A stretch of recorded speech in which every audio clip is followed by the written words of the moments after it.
David's Saturday Night Sitback is so excited to welcome Michael Walker to the show. Michael is a 25-year-old former cowboy who grew up on a farm in the panhandle of Texas in a town south of Amarillo. Be truthfully honest with you, David, I would probably cowboy forever and be okay with it. The whole reason I made this change was I met a girl who I'm certain is the love of my life, and I didn't want her to have the lifestyle of me working 70 to 90-hour weeks and making $40,000 a year, and she never sees me and I'm not making enough. So they're doing it because they love it. They're doing it because they can't do anything other than cattle, and I think that was a big part of why I switched, because I love it, but I think I love Adrian a little bit more. Yeah. I think I just don't think I want to live life without spending a certain amount of time, with my family. Yeah. But I always had this imaginary friend named Jim, and is what I'd call it. And so one time, Brock said something that was kind of smart alecky or whatever, so I gave him a kick, and it was really hard. He started to cry, and my mom was like, "Why'd you do that?" And I said, "Well, Jim did it, And I didn't have the best relationship with even my dad or anything like that, and I was still close to my mom. I was super close to my granddad. When I needed inspiration, I needed somebody to say, "Hey, you're good enough. You're enough. You're worthy." It was him. And at around that time, he got diagnosed with Parkinson's, which led to also dementia. So I was slowly watching him forget who I was. And so my dad thought that his dad was going to die at that age. He didn't know what was going to happen. The very worst case scenario that can happen on a farm was a freak accident. Mm-hmm. And that's exactly what happened. And so, he was in the hospital. He's in the emergency room. The second he lost his legs, he put tourniquets around his legs with people's belt buckle. I was like, I can't believe I was going to do that. I'm so glad I didn't kill myself, because I didn't see my own worth, but they did. And that right there is what kept me alive, because I went home thinking like, fuck it. What's the difference between me killing myself today and me killing myself next week? You know what I'm saying? And this broke my heart, because I really opened up to my granddad, and I just was really hoping some part of him heard this, and I said, "Hey, I don't know if you can hear me or not, but I love you. I'm watching the sunrise on horseback. It's quiet, and I just feel like euphoric, honestly, a little bit. Like I feel like I'm almost levitating a little bit. Like I'm seeing, when I see that picture, I don't feel like I'm seeing it through my eyes. I feel like it's like almost a disassociated photo where I'm like seeing myself doing that, and I feel just at peace kind of doing it, because as stressful as it can be sometimes, there's so much fulfillment in just being out there and being one with nature and being one with just you and your horse, and y'all are out there to get your job done. But man, it's just so fun. I don't think you could do any other job in the world and have as much fun as just being horseback and working cattle. Can you hear me okay? Yeah, I can hear you great. Alrighty. You sound like an angel. All right. Well, you're hearing me wrong then. All right, let me get this music going and introduce you. Okay. All right, man.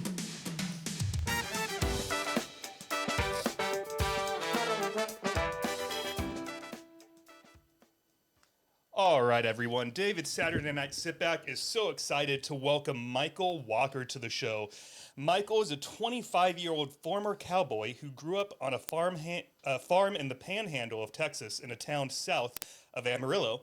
He has experience growing crops, pump jacks, horses, and cattle. He played football through high school and his first semester of college. While in college, he worked at a 40,000 cattle head operation outside of Lubbock while doing classes at Texas Tech. Recently, he made a huge life pivot and moved to Austin, Texas to sell public safety software for dispatchers, firefighters, and police officers.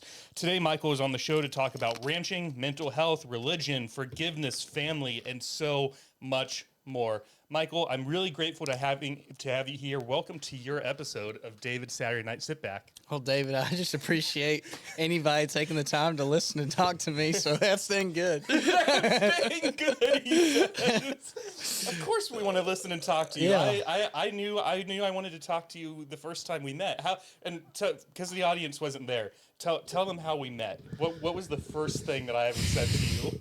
So, I was benching, and I recently kind of got back into the gym, and I was going over there. I did a set, and I think I did like a set of 4, and I just look over, and David's to my right, and, push the set out, and then feel pretty good, rack the weight, and I just see this guy stare at me, and he says, "You can do more." I was just like, "Oh, okay, hello."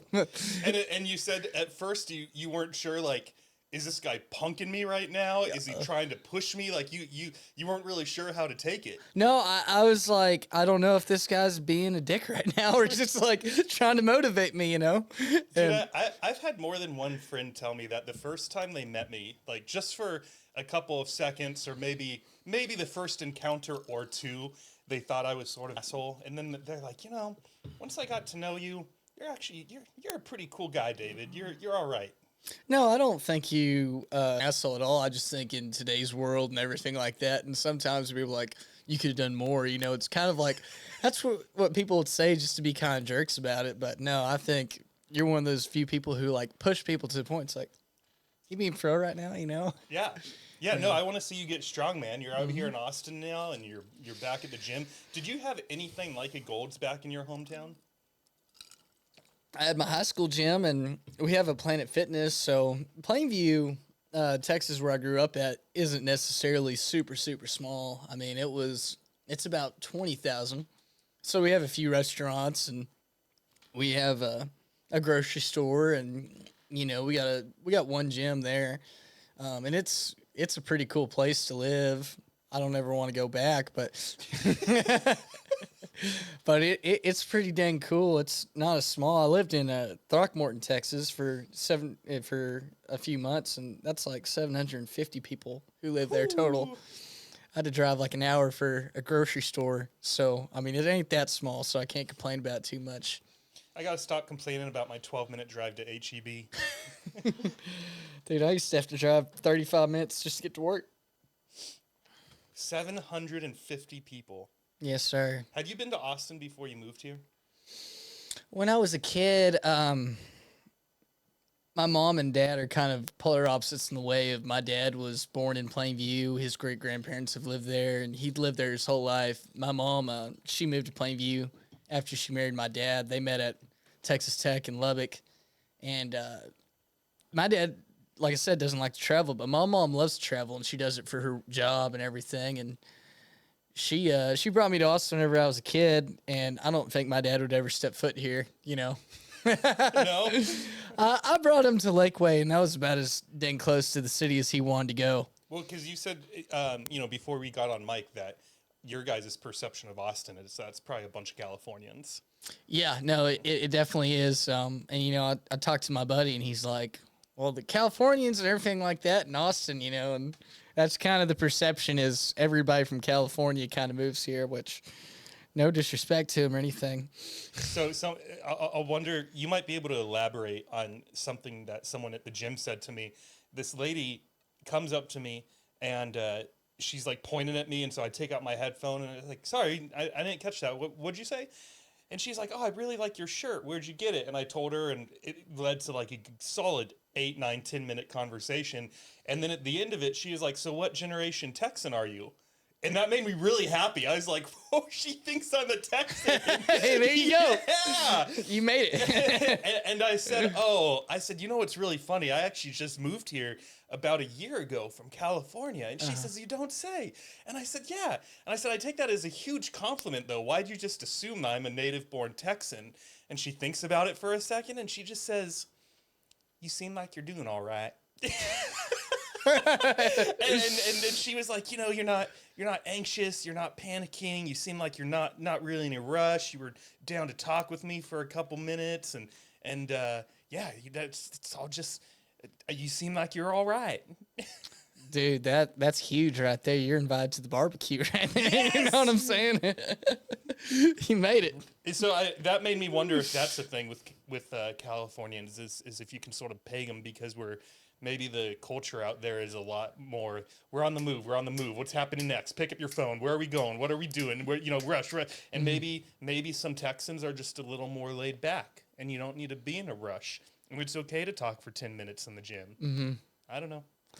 No, I don't know. I mean, shoot, dude, I feel like most of the Californians I've met out here just kind of know are kind of like, yeah, man, we just gotta, and like that voice is so different. It's like, it just talks super. I guess the voice change is just different to me, but it's kind of funny. I don't know. Outside of that, I can't really tell a difference. A big population of my listeners, I found out, is in New York. Really? Yeah. Which is really interesting because I don't know a single soul. Well, let me change that in case my sister listens to this episode. One of my family members just moved out there, but she's been out there for a couple months. So I forget that she's out there sometimes. But I never look at the stats for the podcast because I don't want to obsess over the numbers. But on January 1st, I had to look. I thought, what's been happening this last year? Mm-hmm. And it was like 55 or 60% of the listeners are in New York. Oh wow! Like, that's dang good, as you'd say. Oh yeah. I mean, I don't care. I don't know. I don't know if that's good or bad or neutral. I don't know what that means. I just know that a bunch of people in New York are listening to David's Saturday Night Sit Back. Means you're a New York kind of guy, I guess. New York people like you, man. I guess. I don't know. That's super funny. Maybe they're all really rush over there too, and this episode just brings them a calm 2 hours of their day. Yeah, like what's that called? Where I see it on those TikToks and YouTubes, Ask Me or something like that, where, it's like, hello, this person's. Oh, ASMR. Oh yeah. I didn't know. I didn't know it was. I thought it was spelled out. Well, I learned something new today. I'm not laughing at you. I'm laughing because that was just dang good, brother. Asmere. Oh my god. That's my biggest laugh of the day. All right, Except man. I have a feeling you're gonna give me like 10 more before this episode is over. Well, shoot, man. I wasn't even trying, so we'll see. But maybe it's like just super, super chill and laid back for him. I don't know. Whew. What have you thought? Yeah, I haven't asked you this yet. What have you thought about Austin so far for yourself? So the city of Austin, I haven't really been to a ton other than like 4 or 5 times since I moved down here. I usually stay towards Lakeway and Bee Cave.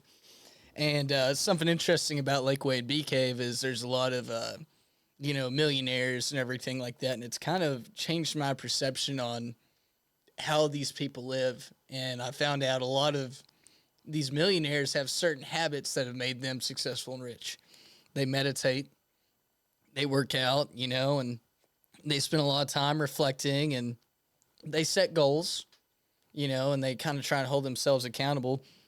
Granted, not every millionaire does that, but it seems like in this area, they've done that. And so I've started to try and, do my own little version of copying that. Because where I'm from, I mean, you can make $80,000 a year and, do good over there. $80,000 a year goes a lot further in Plainview, Texas than it would down in this area. And I think a lot of people who are in Plainview, and I don't mean anything disrespectful, but I mean, they just don't want to leave, which isn't necessarily a bad thing, but they also don't want to, they're not looking on the outside on ways to get better, to improve their businesses or whatever it is that they do, and so that's something interesting. Austin's just, man, I feel like I need to put this in a good way.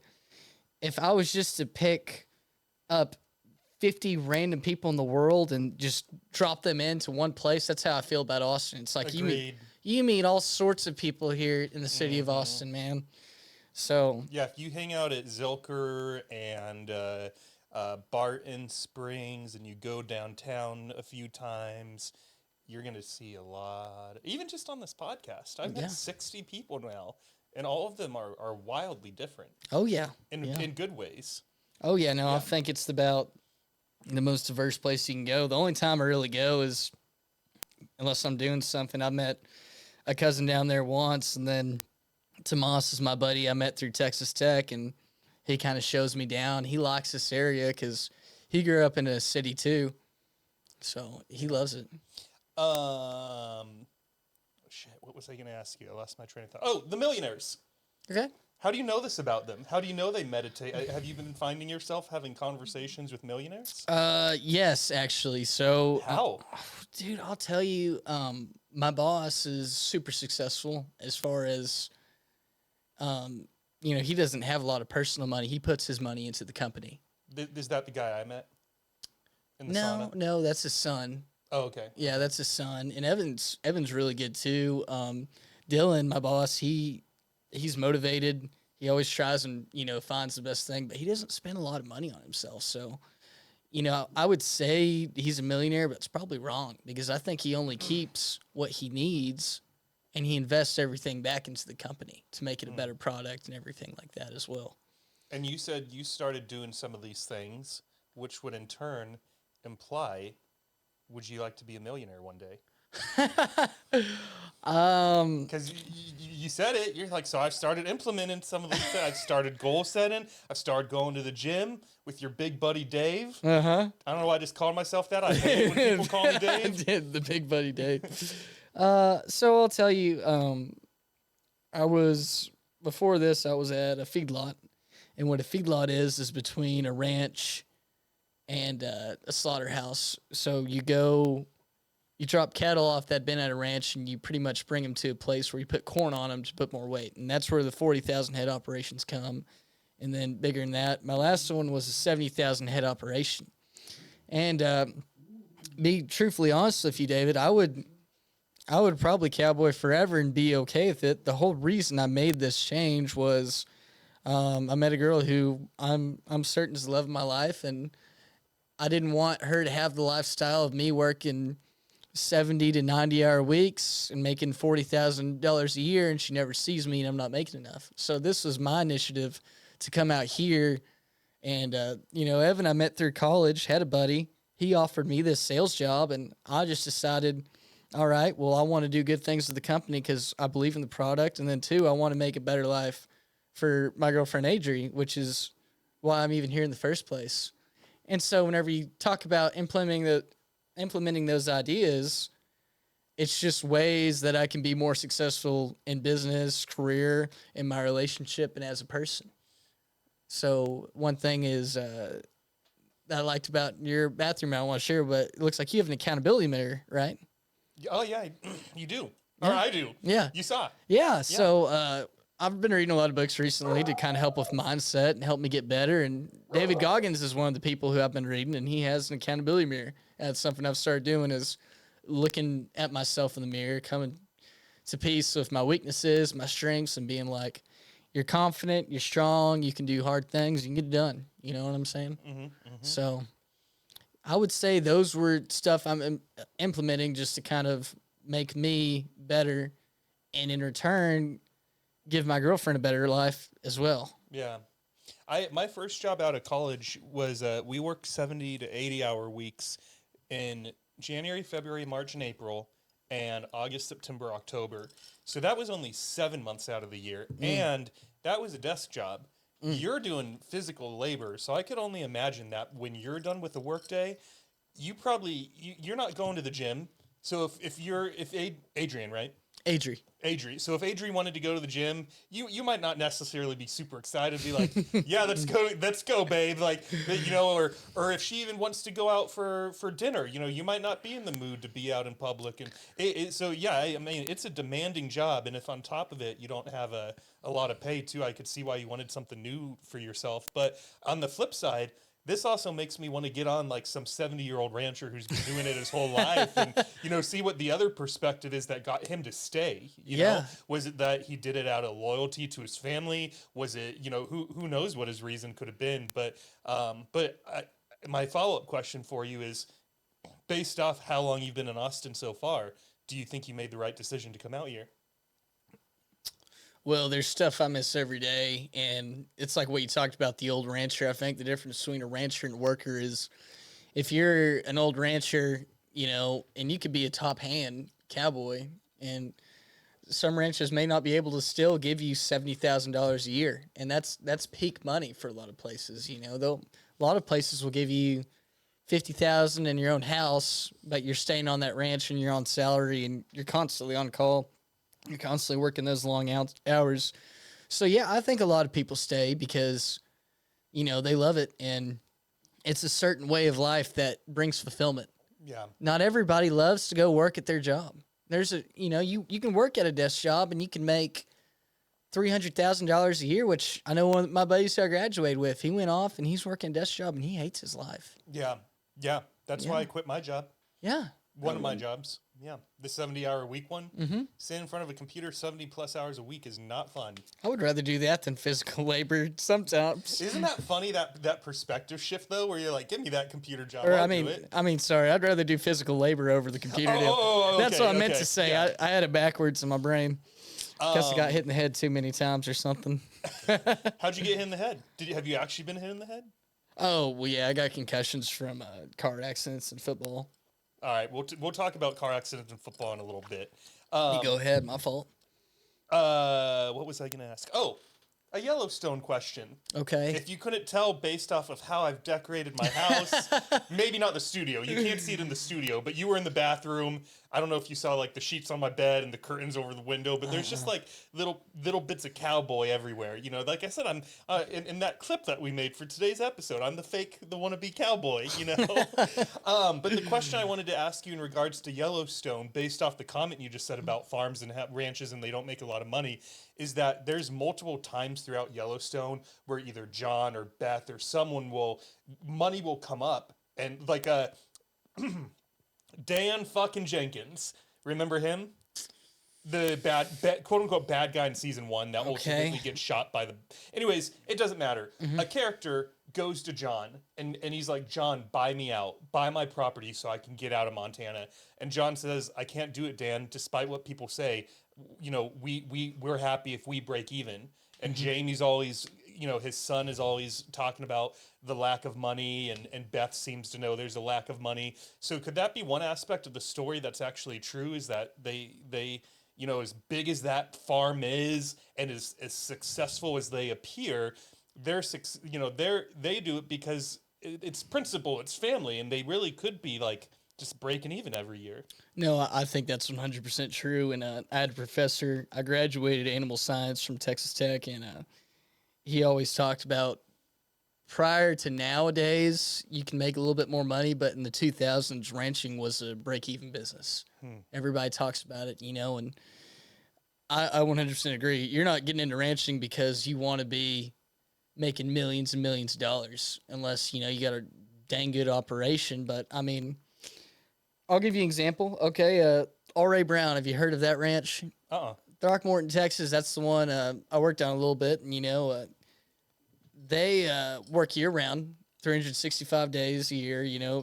Tucker Brown's got a pretty dang good following on TikTok, and they're a great family, but they don't live rich. I think they're number 2 or 3 as far as a seed stock operation in Texas, which is a ranching term I can explain. As you say, what's that mean? So pretty much what they do is it's going to be like a mix of a ranch and kind of a feedlot type, to put it basic. So they'll have pin-up cows with dirt, and then they'll have pasture cattle, and they'll do a big sale twice a year, and they'll sell, heifers that are already pregnated, so they can give them away and say, all right, well, we're selling you a heifer, and it's going to have, a steer or a bull calf, or, you'll have another heifer, because they can detect that now with their technology. But getting back onto what I was saying is they don't really live like they have money, and they're one of the most successful people. Everything they put in goes right back to the ranch. They work super long hours, and I worked there, and it was tough. It was 5 a.m. mornings up until sometimes it could be 9 p.m. And I will say Tucker and Tell Ruggles, their ranch manager, they were out there every day, and they're really living it, and they're doing it because they love it. They're doing it because they can't do anything other than else than cattle, and I think that was a big part of why I switched, because I love it, but I think I love Adri a little bit more. Yeah. I think I just don't think I want to live life without spending a certain amount of time, with my family. Yeah. I don't know. That might be a cop-out answer. You talked about fake cowboy. I guess I'm a little bit of a fake cowboy that way, too. No. I love what you just said. That was Yeah. so articulate. You said, I love it, but I love Adri a bit more.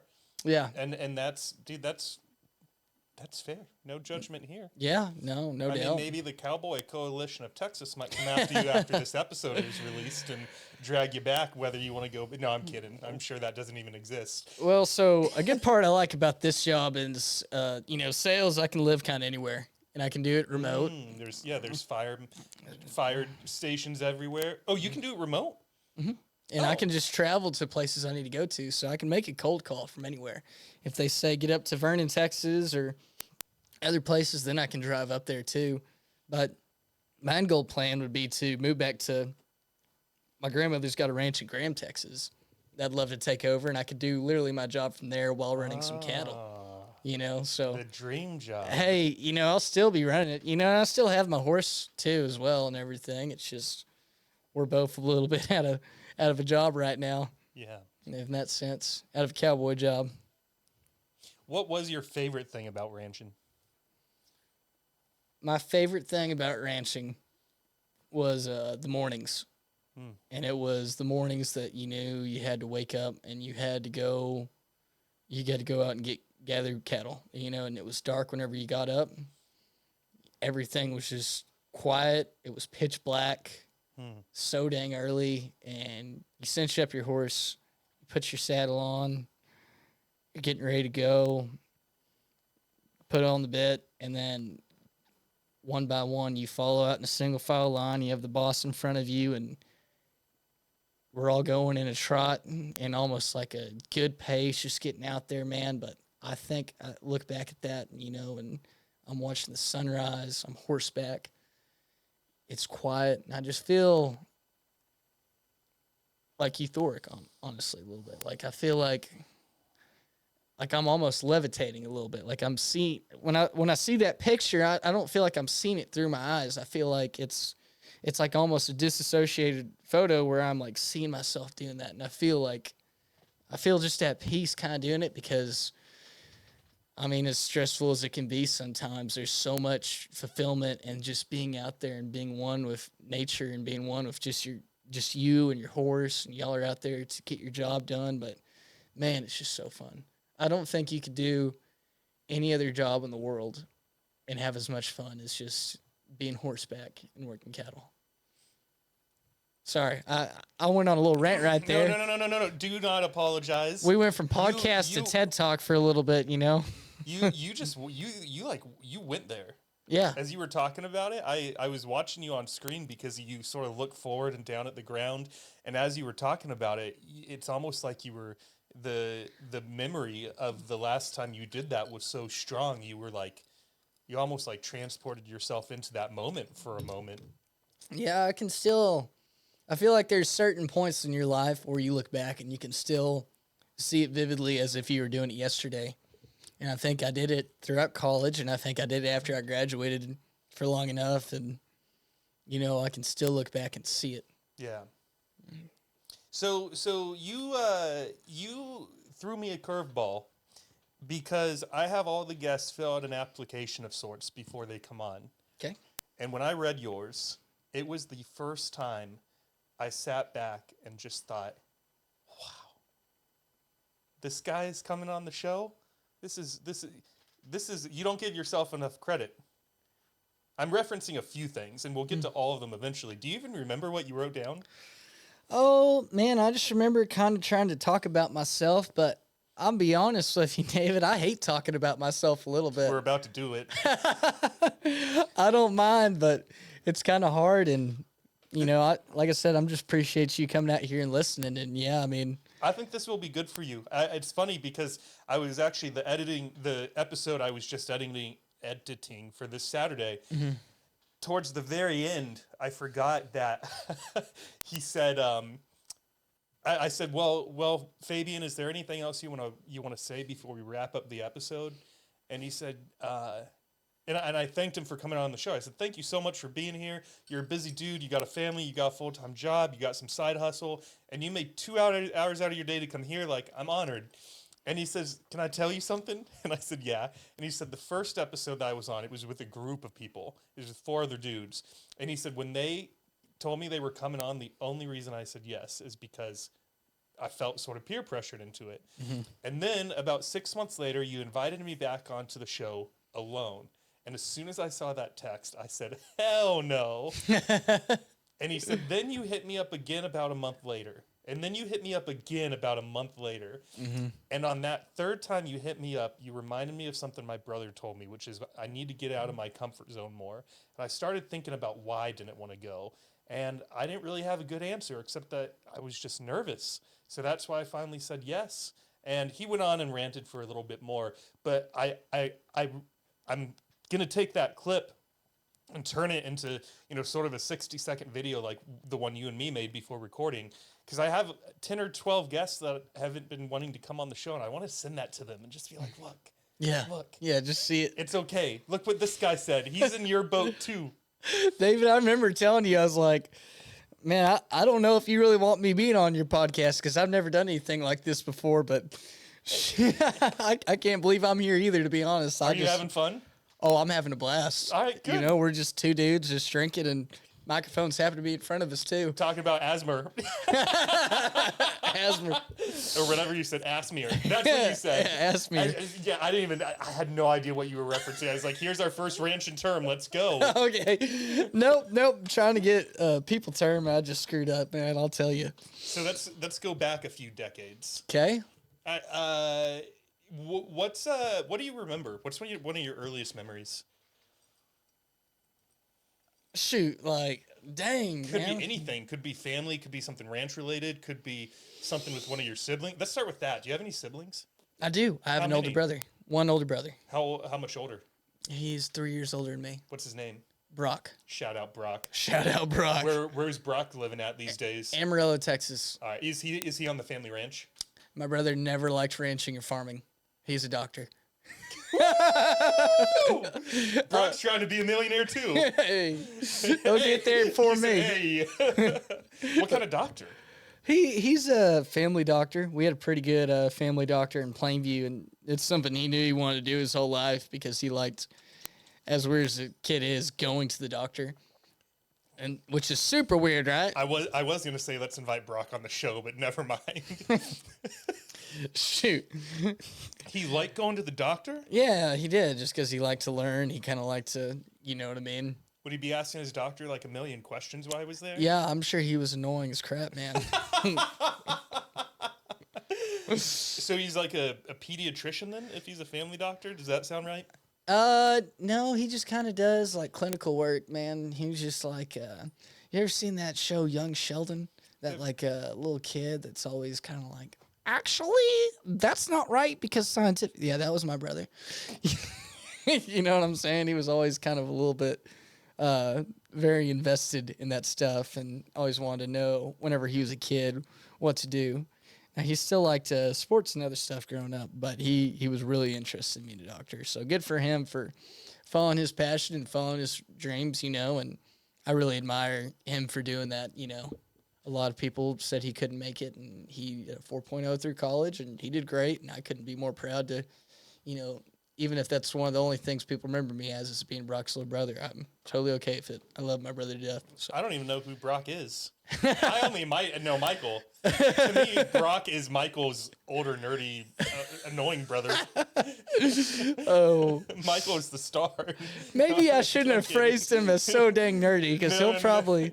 He's in the gym too. I should say that he's still a bulky dude. Yeah, and I'm not throwing shade seriously, Brock. I'm a sarcastic motherfucker, and I would meet anyone from your brother's family. You're such a good person, man. I bet all of you are pretty dang cool. What's one of your earliest memories of you and Brock? Oh shoot, man. I mean,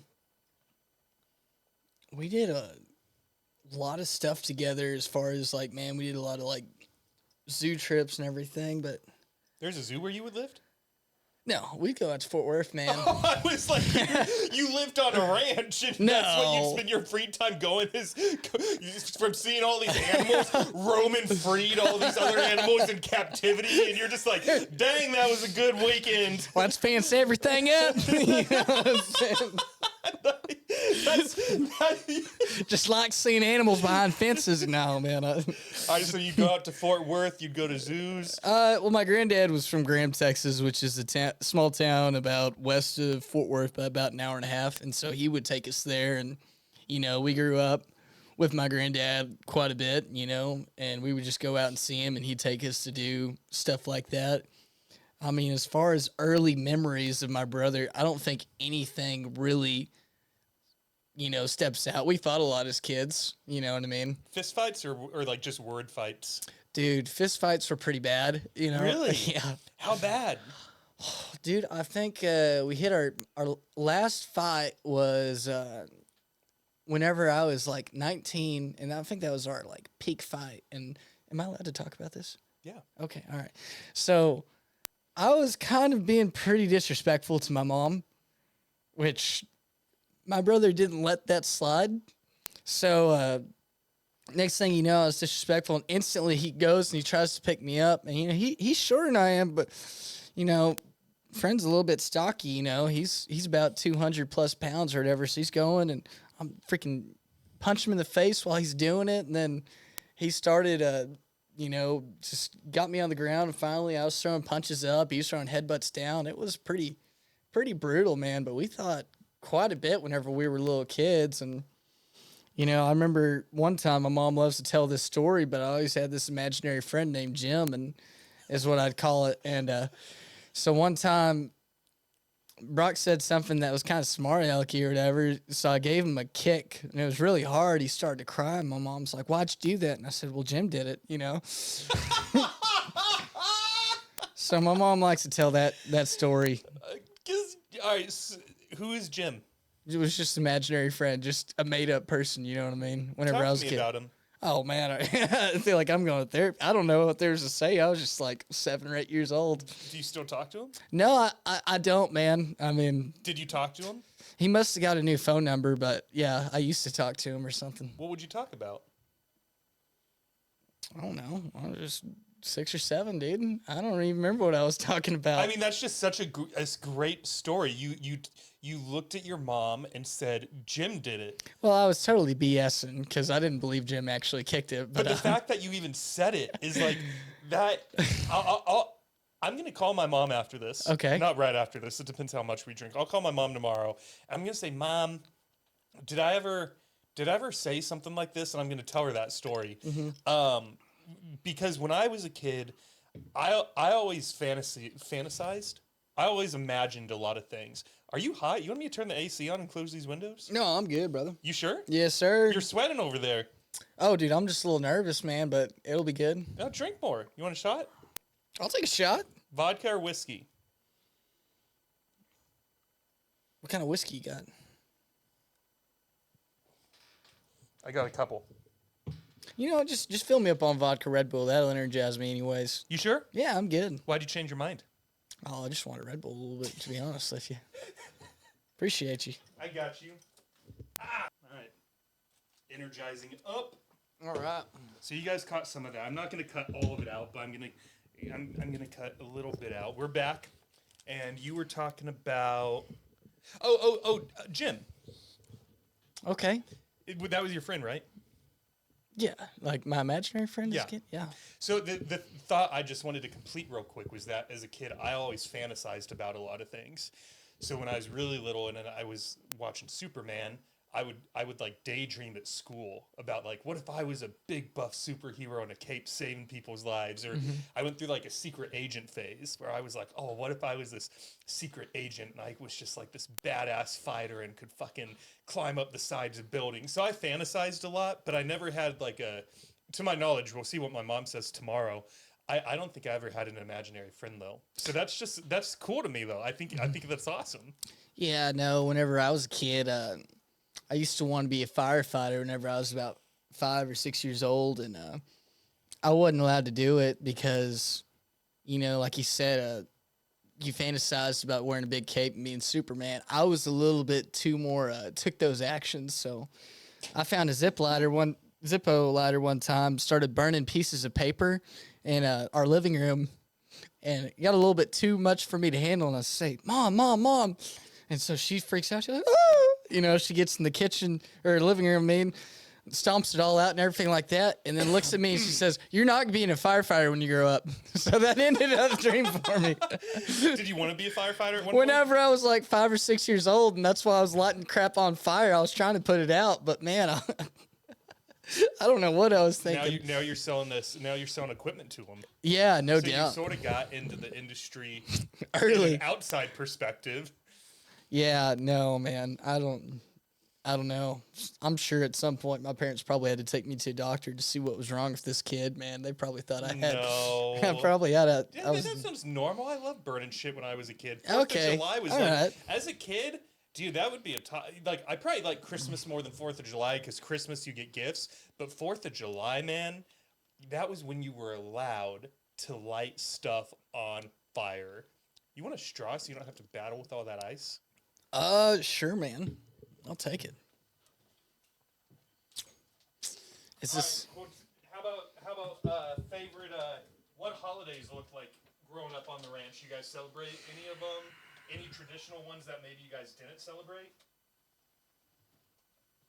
say like what traditional that we didn't celebrate, like Thanksgiving and stuff?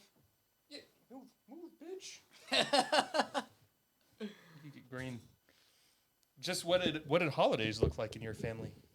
And we celebrate them all. All of them? Dude, my mom used to have people over all the time for 4th of July and other stuff. You know. So, I mean, it was fun. It was just like any other thing, though. I mean, we kind of grew up the same. You spend time with your family on Thanksgiving and Christmas, right? I just wasn't sure. I've never met a rancher before. I mean, we did too. So I wasn't sure if maybe you celebrated it, but not in the traditional way that other people did. Well, that's a good question. And I mean, my dad was a lot more farmer than he was rancher.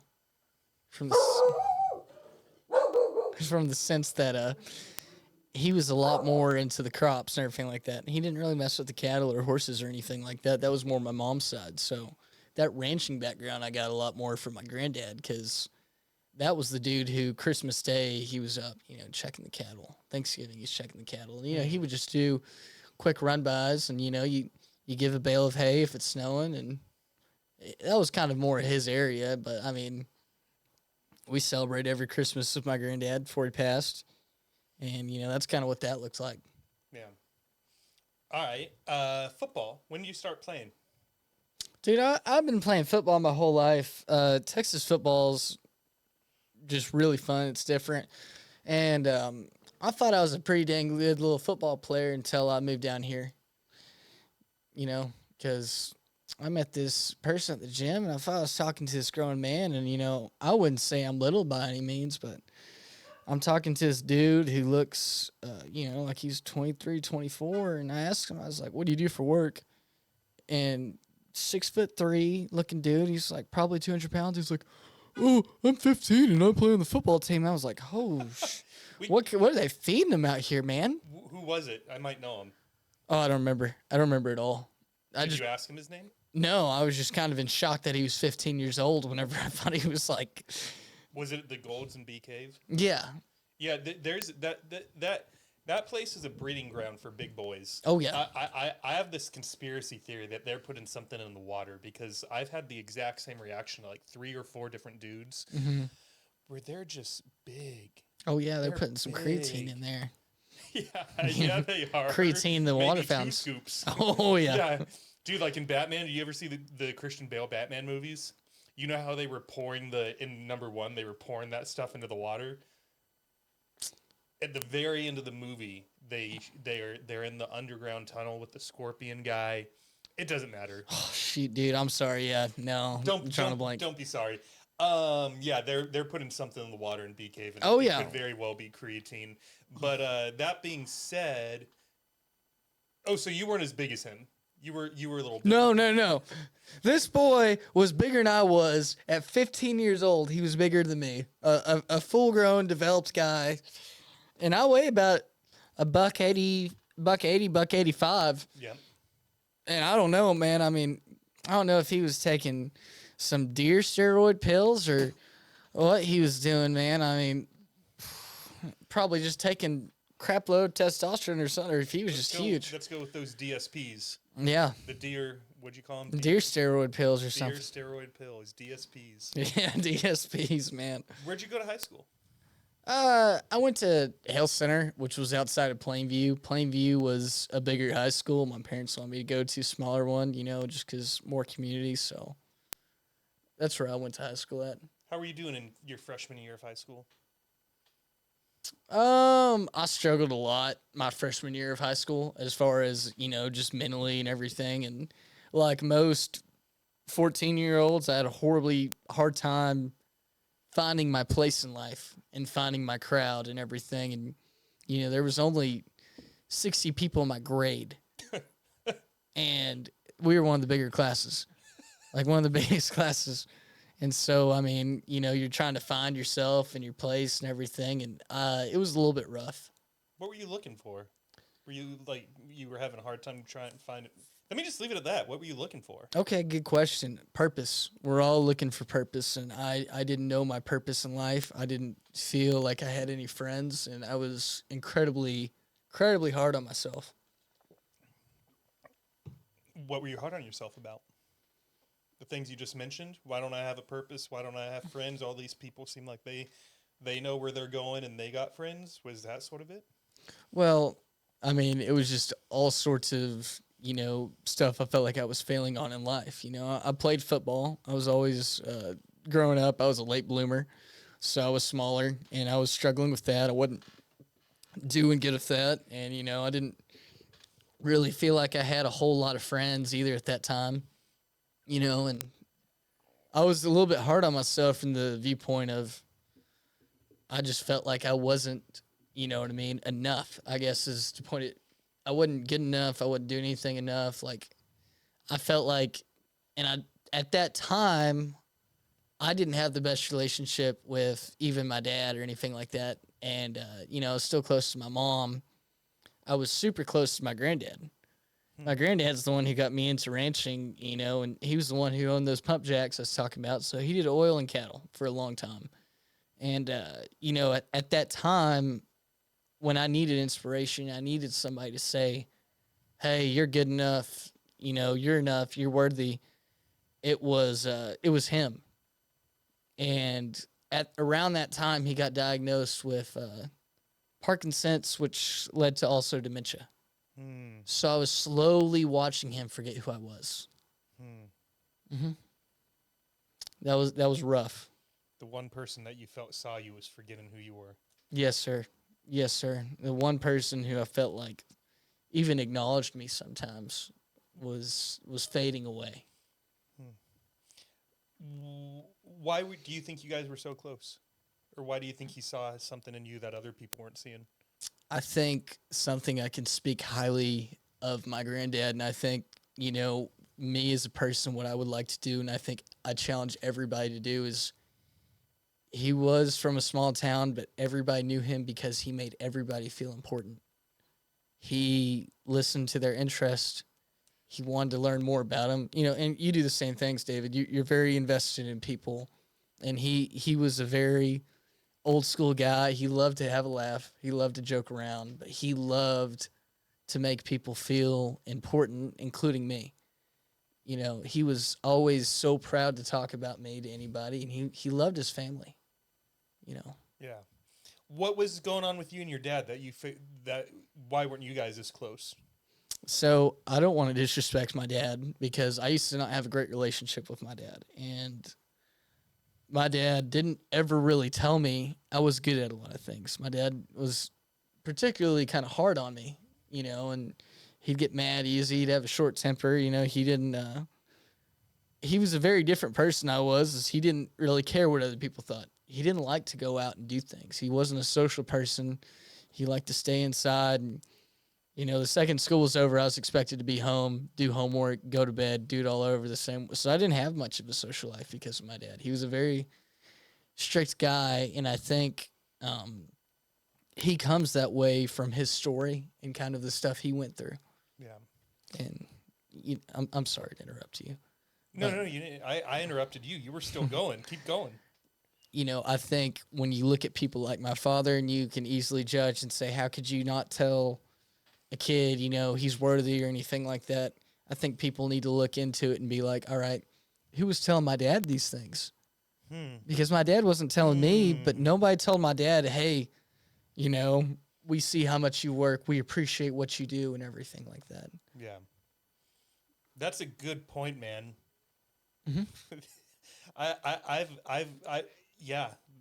never thought about that in the perspective of my dad when I was growing up. You know, what maybe his upbringing was like. Whew. Do you have kind of a little bit of a tough relationship with your father as well? Oh yeah. To give you, we've talked about it a lot on the show, and maybe we could deep dive about it over coffee or something sometime.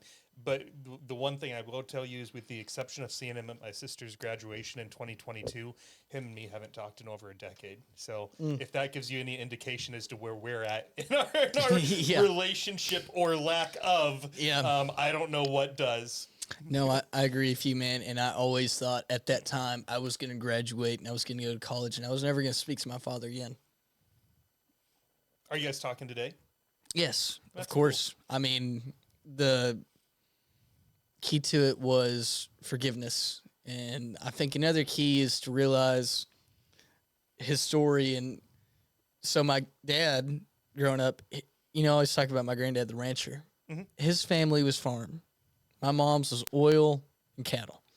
So my granddad was a farmer, and my dad was about 12 to 14 range. And from a freak farm accident, my granddad was working on a combine, and the combine caught him in the legs. What's a combine? A combine is a piece of tractor equipment you'd use on a farm. Okay. And so, you know, just think of it like a tractor to kind of get to the story. And I won't do a huge deep dive on combines, but because anyways, so he got caught in a combine. And so it ripped his legs. He doesn't have legs to this day. And so what my dad was going through is at 12 and 14, you know, your childhood trauma stays with you as an adult. And so my dad thought that his dad was going to die at that age. He didn't know what was going to happen. The very worst case scenario that can happen on a farm was a freak accident. And that's exactly what happened. And so, you know, he was in the hospital. He's in the emergency room. The second he lost his legs, he put tourniquets around his legs with people's belt buckles because he served also in the Vietnam War. And, you know, they taught him that through, I guess, basic or OCS or something like that. And so luckily that the tourniquet saved him for a little bit until a doctor miraculously was able to save him because he lost a lot of blood. Right. Back then, this is before telephones. So you had to literally Put him in the truck. Yeah. They sent somebody out to go find an ambulance or somebody who could help. The ambulance hauled Bud over to him on a farm that was way outside of town. Yep. Drove him in. And the whole time my dad hears about it, and there's months going on, and he thinks his dad's going to die, and he realizes his dad's no longer going to be capable of playing golf with him, throwing football, doing walks or anything with him because his whole life has now changed, the trajectory of it. Right. So my dad's point of view is he always looks at things from the, you know, worst case scenario. Why didn't my dad want me to go do stuff after school, you think? Because you got your legs chopped off. He looked at it from the point of view, it's like, well, I don't know if somebody's going to be drinking, driving, if you go out, people, you know, and stuff like that. I mean, he always looked at stuff. His perspective was always, what's the worst thing that could happen? Yeah, you know what my dad does? Crop insurance and other insurance as well. So he sees the worst thing that can happen. He does farm insurance. He's also a farmer as well, but it's always super funny to me. Like he sells farmers insurance? Yes, sir. Yes, sir. So he always looks at, oh, okay, well, this bad thing happened, you know? So he always looks at things from the worst case point of view. You know what I mean? I'm smelling what you're stepping in. Hey. I like that. Let me ask you a quick random question, Okay. and then we'll go back to you. Is it true that one of the reasons that ranchers wear boots is because there's a rattlesnake?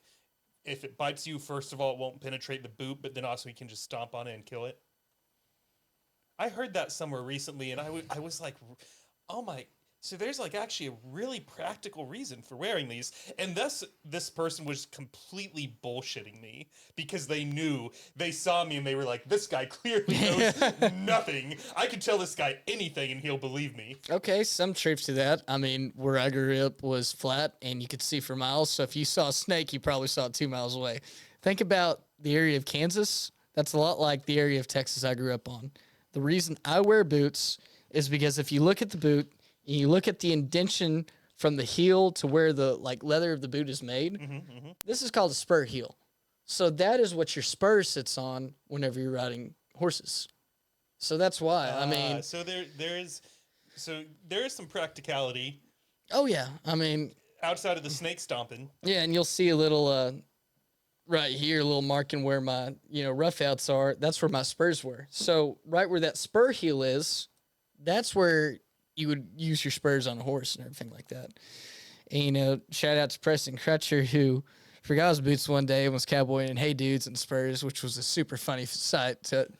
Outside of that, I haven't really seen that a lot.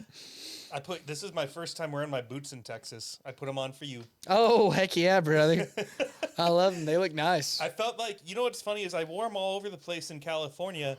And then when I got here, I felt like I was an imposter.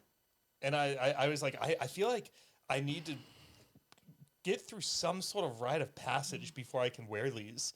I don't know why. So I never wear them anymore. Because I think a lot of people in the cowboy community are always looking out for people who are imposters and fakes. And, I see it like this. Anybody who's secure in themselves isn't going to care about other people. If you went to go see, I'll give Tucker Brown, for example. Tucker Brown's a dang good cowboy. His family owns a great ranch, and he's awesome as far as a person goes and everything like that.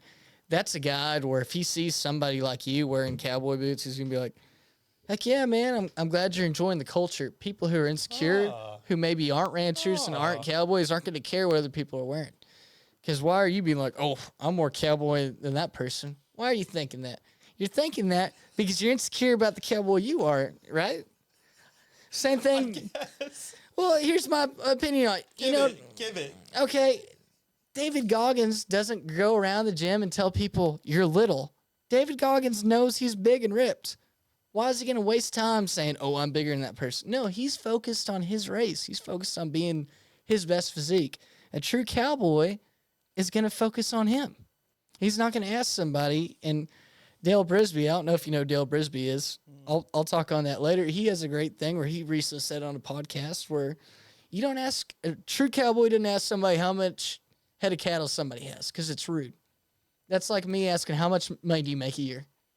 Isn't that a little bit like rude? For one, why do I care? Right. And people usually ask because they're comparing themselves. It's like, oh, well, my ranch has this much, does your ranch have this? One, it's rude. Agreed. Two, focus on your own cattle. If I'm from Plainview and I'm insecure and just started ranching, I'm like, oh, well, I'm going to Austin. It's like I got more cattle than this guy from Marble Falls. Who cares, man? Yeah. Genuinely. You know what's funny? At the company I work for my day job, everyone talks about salary. It comes up every time we're thinking about making someone a job offer is, well, if we give Michael this much, he's going to come in and he's going to buddy up with David, and then they're going to talk about what they both make. And since David makes $50 a year, and if we offer Michael $60, then David may go quit. But everyone talks about salary, and it's very weird to me. But I'm going to take that little speech that you just gave and send it. I'm going to go to company all for the email tomorrow and just send it out to everyone about comparison. Stop being a bunch of insecure accountants. Stop asking what each other makes. Worry about you and what you're doing to get a better raise next year. Yes, sir. Let me summarize it to you in one sentence. Comparison is a thief of joy. Never heard that. I've heard that a ton. It's one of my favorite. It's a thing quotes, to live by. Yeah. Let's go back to high school. Okay. Yes, sir. You were talking. What was your relationship like with the rest of the football team? Did you make friends there? Or was that difficult for you as well? That was pretty difficult as well. You know, transferring to a new school and everything like that. And, you know, I transferred about every 3 years. Why? I don't know. My parents were kind of in charge of it, you know. Was there that many schools to transfer to? There was.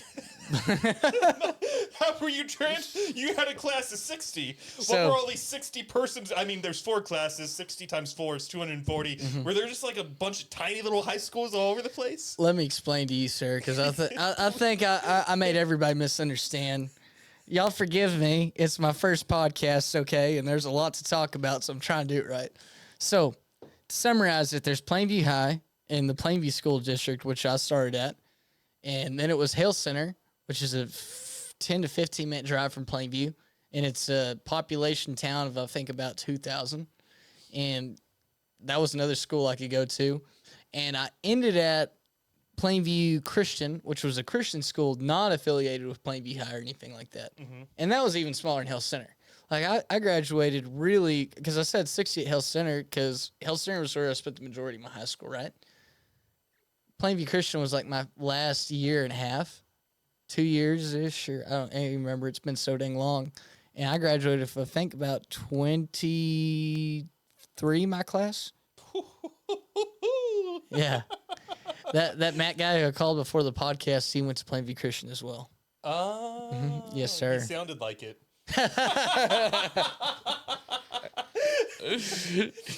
Oh, boy. That was funny. Yes, sir. And first of all, you don't have to apologize. I should apologize for not asking the question sooner. No, neither of us need to apologize. Nobody needs I'm a great host, and you're a great guest, and this couldn't be going better. I fucking love that. I love your attitude. Excuse my language. Hey, we're 10 minutes. I just try to not curse in the first 10 minutes. Once we pass that, you can drop all the fuck, shits, craps, darns, dangs you want. Okay. I'm working on my accent with you. Alrighty. I'm practicing. Heck yeah, man. So, was freshman year your first year at that school, or when Which school? I don't know. Okay. Were Plainview Christian was Plainview Christian? You would have been halfway through your junior year because you junior, senior. Yeah. Okay. So where were you at in freshman again? Hale Center. Hale Center. It's not HELL Center. It's HALE Center, I should say. But Hale. But it sounds like Hell Center. Especially with you. I've been hearing hell this whole time.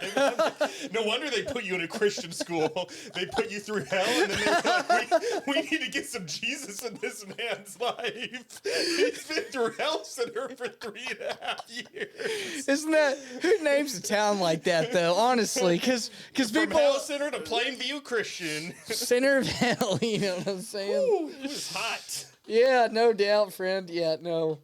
So,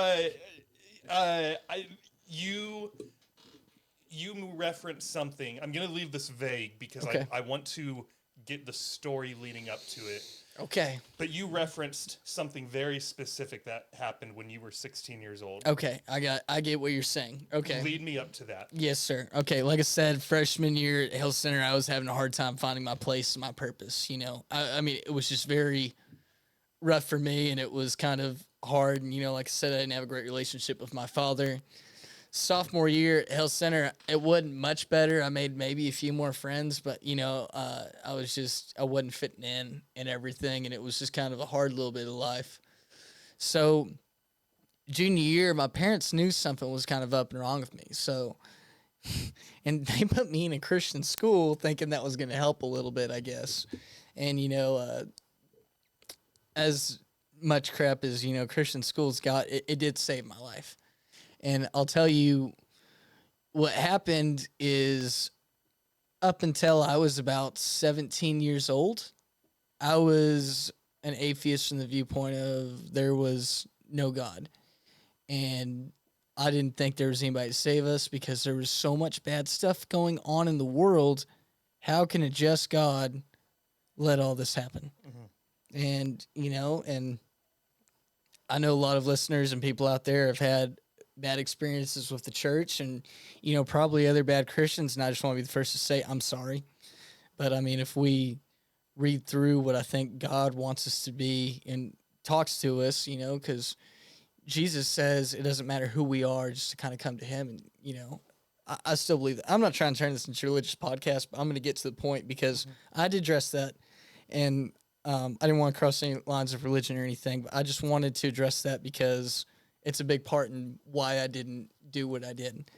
So I transferred out, I guess, my junior year of high school, and I just hated life because I didn't do good at health center, and I was into a new school. So again, I was a new kid, and I wasn't doing well in life at that time. And I thought people hated me, and I felt like I wasn't accepted and I wasn't loved or anything like that. And all these thoughts were being put in by myself. And, I thought people hated me. I didn't ask anybody. You know what I mean? Anyways, so it gets to the point so bad where I argue with my dad. I come straight home after football practice, and I remember sitting in the locker room like, I don't want to go home because my dad's going to be mad about something, and he never beat me or did anything like that. We would just get into huge arguments, and I just hated it because it wasn't healthy. We weren't communicating well, and so I go home, and sure enough, it was a bad argument. Small town in Texas, everybody carries a pocket knife with you, which is important for later in the story. And I don't want to go super specific into this, but what happened was after my dad did that, I ran into the field, I had my pocket knife with me. I ran away from home, just into the fields around my house. And I sat out there and contemplated killing myself for hours. Because at that time, I had no purpose, no friends, I felt like, or anything. And so I just sat out there and I'm like, man, life sucks. Like, what's the point of anything? And, I just finally got darker and darker and darker. And I don't know, I guess it was 10 or 11 o'clock. And I was just about to do it. And the reason I even brought up religion in the first place is for this reason right now. So I send up a little prayer and I say, God, I don't even know if you're real. I don't know how the hell you could even be here with all this just shitty stuff going on in the world. He's like, where are you? I'm right here. Nobody sees me. Nobody notices me. Everybody treats me like they'd be better off if I was dead. And so I go through, and I would hate to say it's a prayer because it was just one of those like last things I was going to do before I die. And that's how I felt about it. And I was just like I'm going to do it, And so I was so mad. It goes on for 2 or 3 minutes about just kind of a fuck my life spill. And, man, I don't know what it was, but I was just kind of like, all right, I'll go home. And I guess worst case, I can always do it next week. And I'd been gone at this point for hours. Multiple hours, probably 7 hours. My parents were looking for me. They were calling all sorts of people looking for me. What they didn't know is I didn't bring my phone out there at all. I left it at the house. And so, they were calling my friends. They were calling the school. My mom was on the phone with the sheriff at the time and everything like that. And they were all asking. Anyways, I head back to the house. My high school coach was out there looking for me. He's like, what the hell are you doing? Get inside, say what's up for your dad. We've been looking for you. I was like, oh, sorry, coach, and didn't give him any information on what was going on. So I walk inside, and my dad gives me a huge hug. He's like, I've been looking everywhere for you, and he has a hard time showing emotion. He looked like he was about to cry. And so I go home, and I look at my text, and I'm not going to lie to you, I had over 20 or 30 people asking me, where have you been? We've been so worried about you.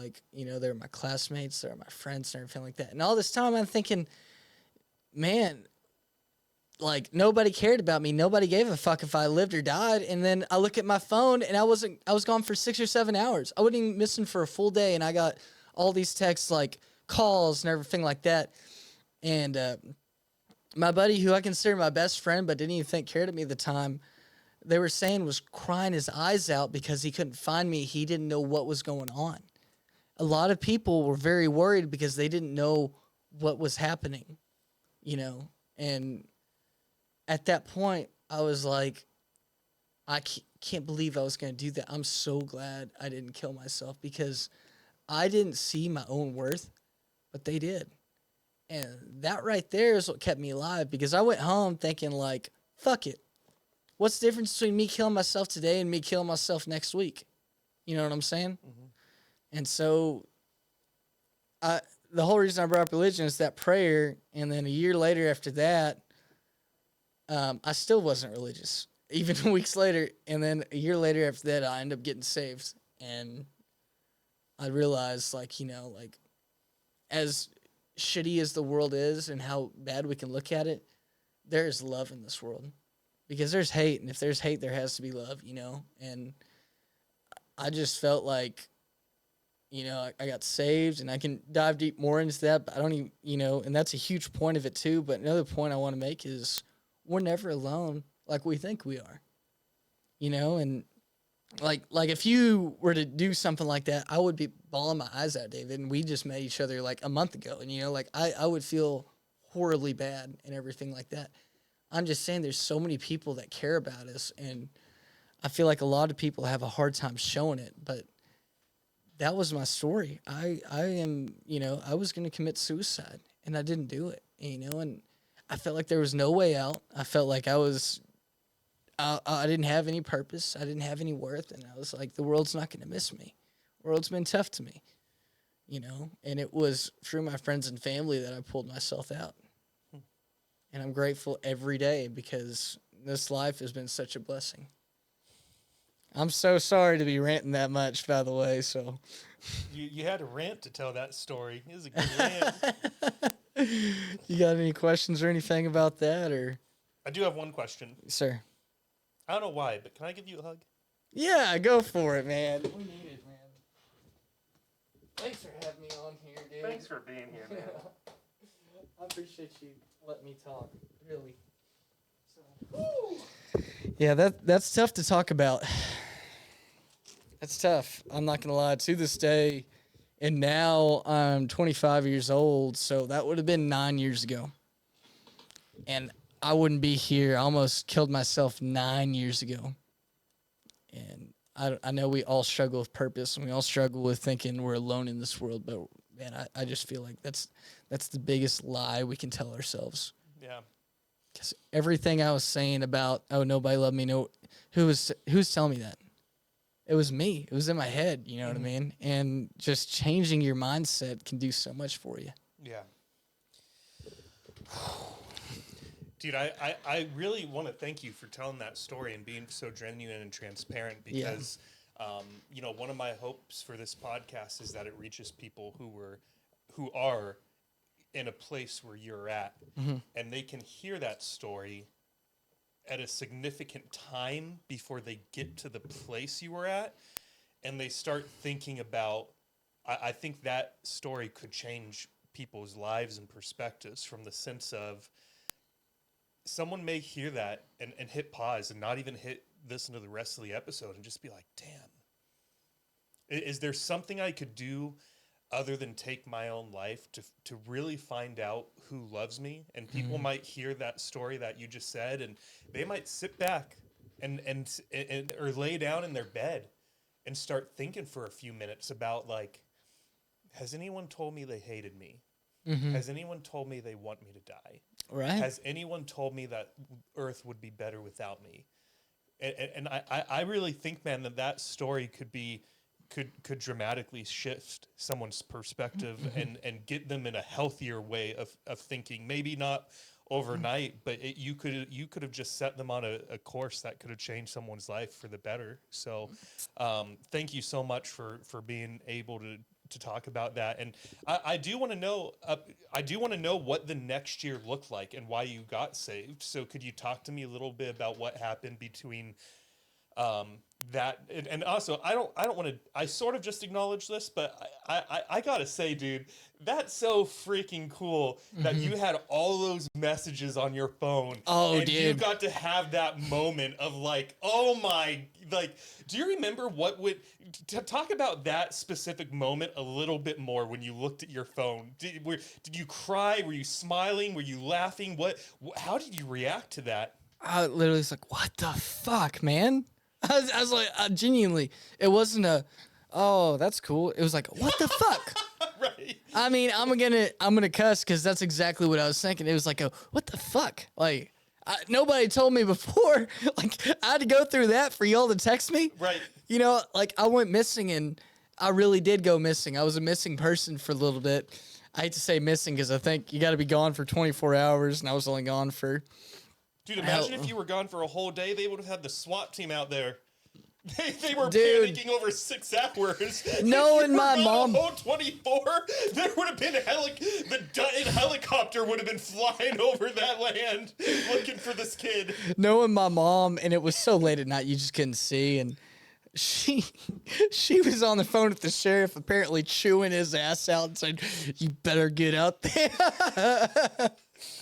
Oh my God! So, you were so loved, man. I was, and I'll tell you, David, I really didn't realize it, and you know, and if you, I know a lot of people aren't religious, and if you know, I know God was a big part of my story, but if you're not, let me just say, if you're somebody who's like, oh, I don't believe that and I never will, but you still are wanting to do that, I just promise you, the world's not a better place. I mean, everybody here has a purpose and something to offer, whether you think, oh, it's not because of my job or anything like that. Like, there's just so much to a person that we don't realize. Yeah. And that's what I love about this podcast is you're bringing out people, not we, you're bringing out people, and we're getting to see their story, and we're getting to see kind of like how they think, how they feel. And man, I may be from Plainview, but there's people out in New York City who I guarantee you feel the same way. Oh yeah, dude. Loneliness is not. No, it's universal, man. That's the thing, dude. Is that I got my passport last year, and I want to do some traveling in the near future. And I'm not. When I travel, I'm going to be doing it for fun. But hypothetically, one of the first places I want to go is Africa. And I bet you, if I had the opportunity to ask like 5 people over there, of like, hey, has loneliness ever brought you to a dark, dark spot? Or has love ever brought you to a bright, bright spot? Their answer would probably be the same as the New Yorker. You know, there's some, and I think that's the thing that I've sort of realized over the last couple of years is that, you know, the thing that we all have in common, no matter where we go in the world, is like fear, love, loneliness, purpose. I've had people on this podcast from Japan. I've had people on this podcast from Africa. I've had people on this podcast from Germany. And we're all thinking about the same dang shit. Mm-hmm. We're not that unique. Mm-hmm. You know, we all just wanted to be cared for. We do. And to know where we're going in life. Like you said, purpose has come up a few times now. I think everyone wants that. Everybody.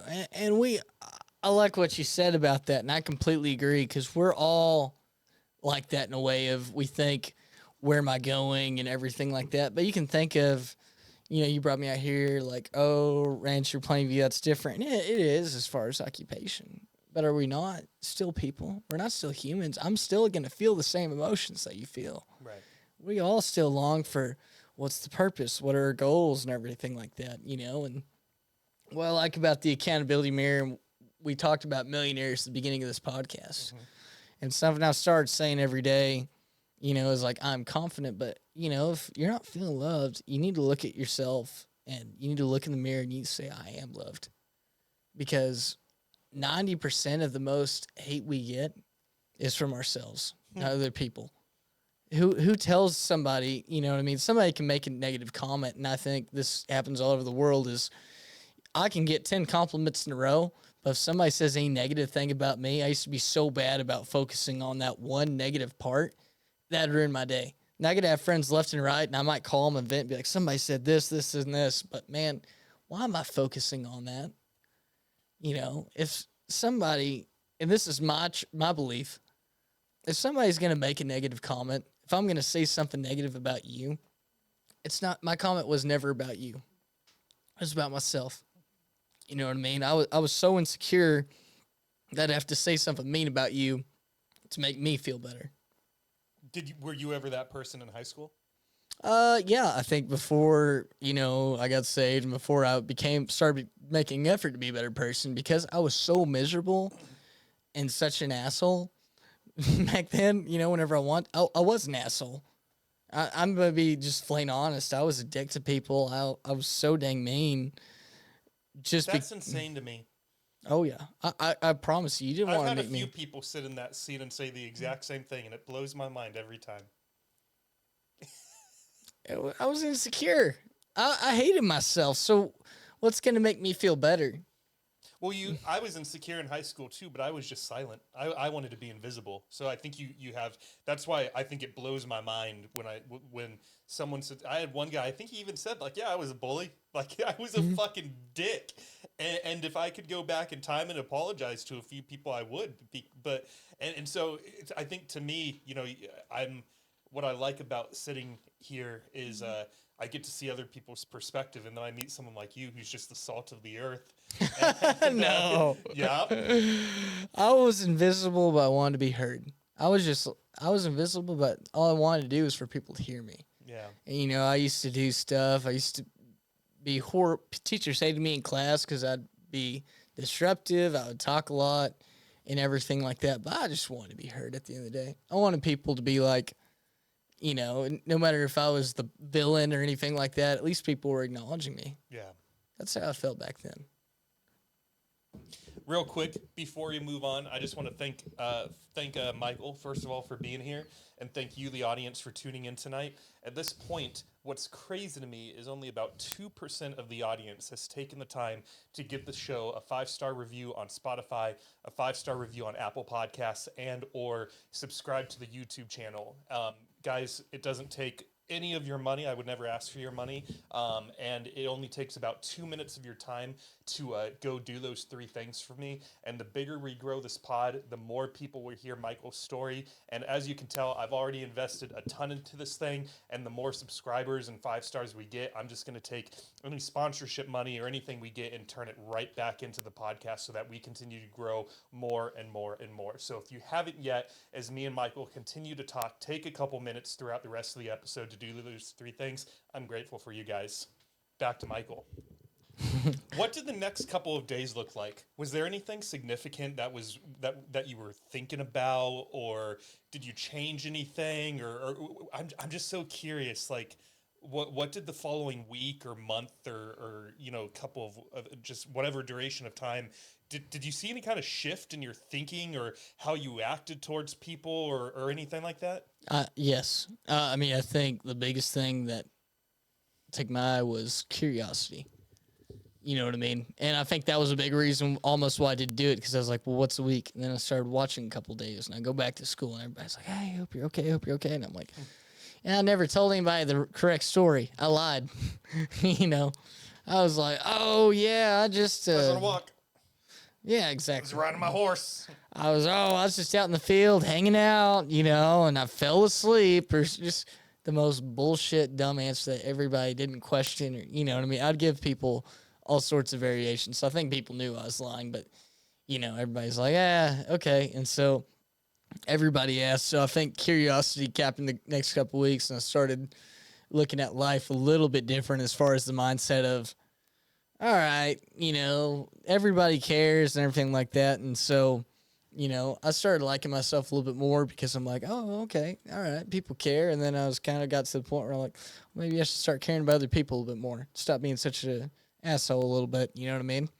Did you, now those 20 or 30 people that texted you, did you find yourself treating them, maybe not treating them differently, but since you saw how they cared for you, did you see yourself investing more into those particular relationships? Great question. I slowly did, and I was kind of like, well, okay, I appreciate your text. And then I started investing, and, I was still a little bit selfish in the way of like, I hate to say I just wanted attention because that wasn't the whole reason I was doing that or anything, but I was kind of like, all right, I appreciate you acknowledging my existence. Texting me if you thought I was missing. So I did. I appreciate you acknowledging my Right. Hey, for anyone that has my personal phone number, if you want to acknowledge my existence, I feel like I'm in a good place, but you can get me in a better place. Oh, yeah. Yeah. It doesn't hurt to have your existence acknowledged. Continue that. I apologize. No. I mean, and that's a good point, and it's funny you brought that up because now I do make that a point to text some of my buddies up. I texted a good friend the other day who I met from Texas Tech. His name was Gavin Morris, and I was like, "Hey man, I hope you're doing good in your new job and everything like that." And I wanted to make that a point because you never know. You're in a new environment, and stuff's rough for you, and sometimes you need support. I really don't think. I heard a quote once that says, "You can live without a mother, you can live without a brother, but you can't live life without a friend." You know what I mean? And I think sometimes a friend can really make or break or help you. And so I think you talked about, people reaching out and everything like that. I was a little bit more curious, maybe a little bit more nicer, but it took about a year for me to finally become who I am. Finally become more of what you see today. Right. You did not see 9 years ago. Can I ask you a quick question? And of course. We'll go back to the year leading up to when you were saved. Do you call friends or family on their birthday? And I said call specifically. I did not say text, but actually picking up the phone and giving them a ring. I'm not trying to make you feel bad, by the way. No, you don't. I call everybody I try to. But I got to apologize to Edgar Baeza because one of my best friends in the world, and I always miss his birthday. One year I missed because I was so dang sick with COVID and strep throat at the same time. I was just dying that day and I didn't text him. So you already do it. Good. That's good. So how do you remember to call your friends? Do you have all their or family? Do you have their birthdays memorized, or do you put it in a calendar? How do you? So family, shout out to my mom because she texted me. It's Graham's birthday. You better text me you better text me. Good me. for you, Mom. Oh my God, my sister. Shout out Melissa. She does that periodically, right? Every now and then. But she's not consistent with it. But what else do you do outside of your grandma texting you? Outside of that, friends, I thank God for the app Snapchat because it'll show a little birthday crown.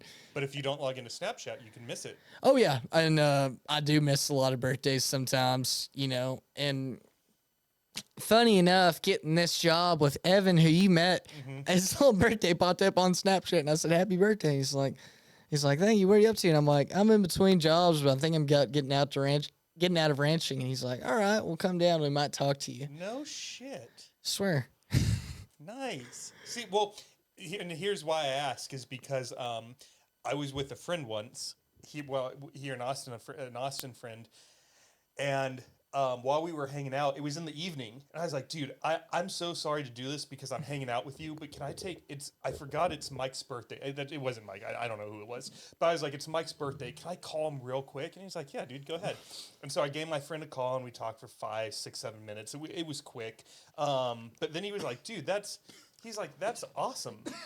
Careful, it's this kid's first time drinking alcohol. But so I just really appreciated that he said something because he was like, that's wild that you call him because that's just not like common in our day and age. And granted, the friend I was with that made that comment, he's just one perspective, right? But I really appreciated that he told me that because I was like, I don't know what it means to these. I probably have, it's not a lot of people. It's a pretty short list, but it's probably about 25 people, give or take, that every year they get a phone call from me. And it just, I don't know, man. They all seem to really like it. And anyone can send a text. But I feel like in this day and age, we're just getting farther and farther away from phone calls. And now that I moved to Austin, it's the best I can do. Yeah. I mean, I guess the best I could do is to fly back to California. But it just was something enlightening that he told me that made me think I need to keep this a habit. They're all on my calendar. I tell the calendar to remind me one day before, and then to tell me the day of at 9 a.m. That way I have roughly 12 hours or so to call them. But maybe that's something. If there's anyone in your life you don't do that for, maybe that could be one of your goals over the next year, is to deepen your relationships. Because I bet if you were to talk to some of your millionaire friends, they would say relationship building is pretty important. Yes, if sir. you don't have their birthdays and you're relying on Snapchat, shoot them a text tomorrow right. and just be like, "Hey, when's your birthday?" And then immediately go put it in your phone. And maybe that could be another new thing you add to your list is choose 5, 6, 7 people to give a call every year. Yes, sir. I agree. And like I was saying about Edgar, the reason I even said that is I felt so bad because Edgar is one of my buddies who moved from a hometown from Mexico when he was about, I guess, 15 or 16 maybe. And he's from Ojinaga, Chihuahua, which is... He's from where? Ojinaga, Chihuahua, which is Mexico. And so Edgar's always been a guy since I was 18 to today I can always count on. And man... I was thinking about your Asmir comment. I'm so sorry. Keep talking about Edgar. We're back. Yeah.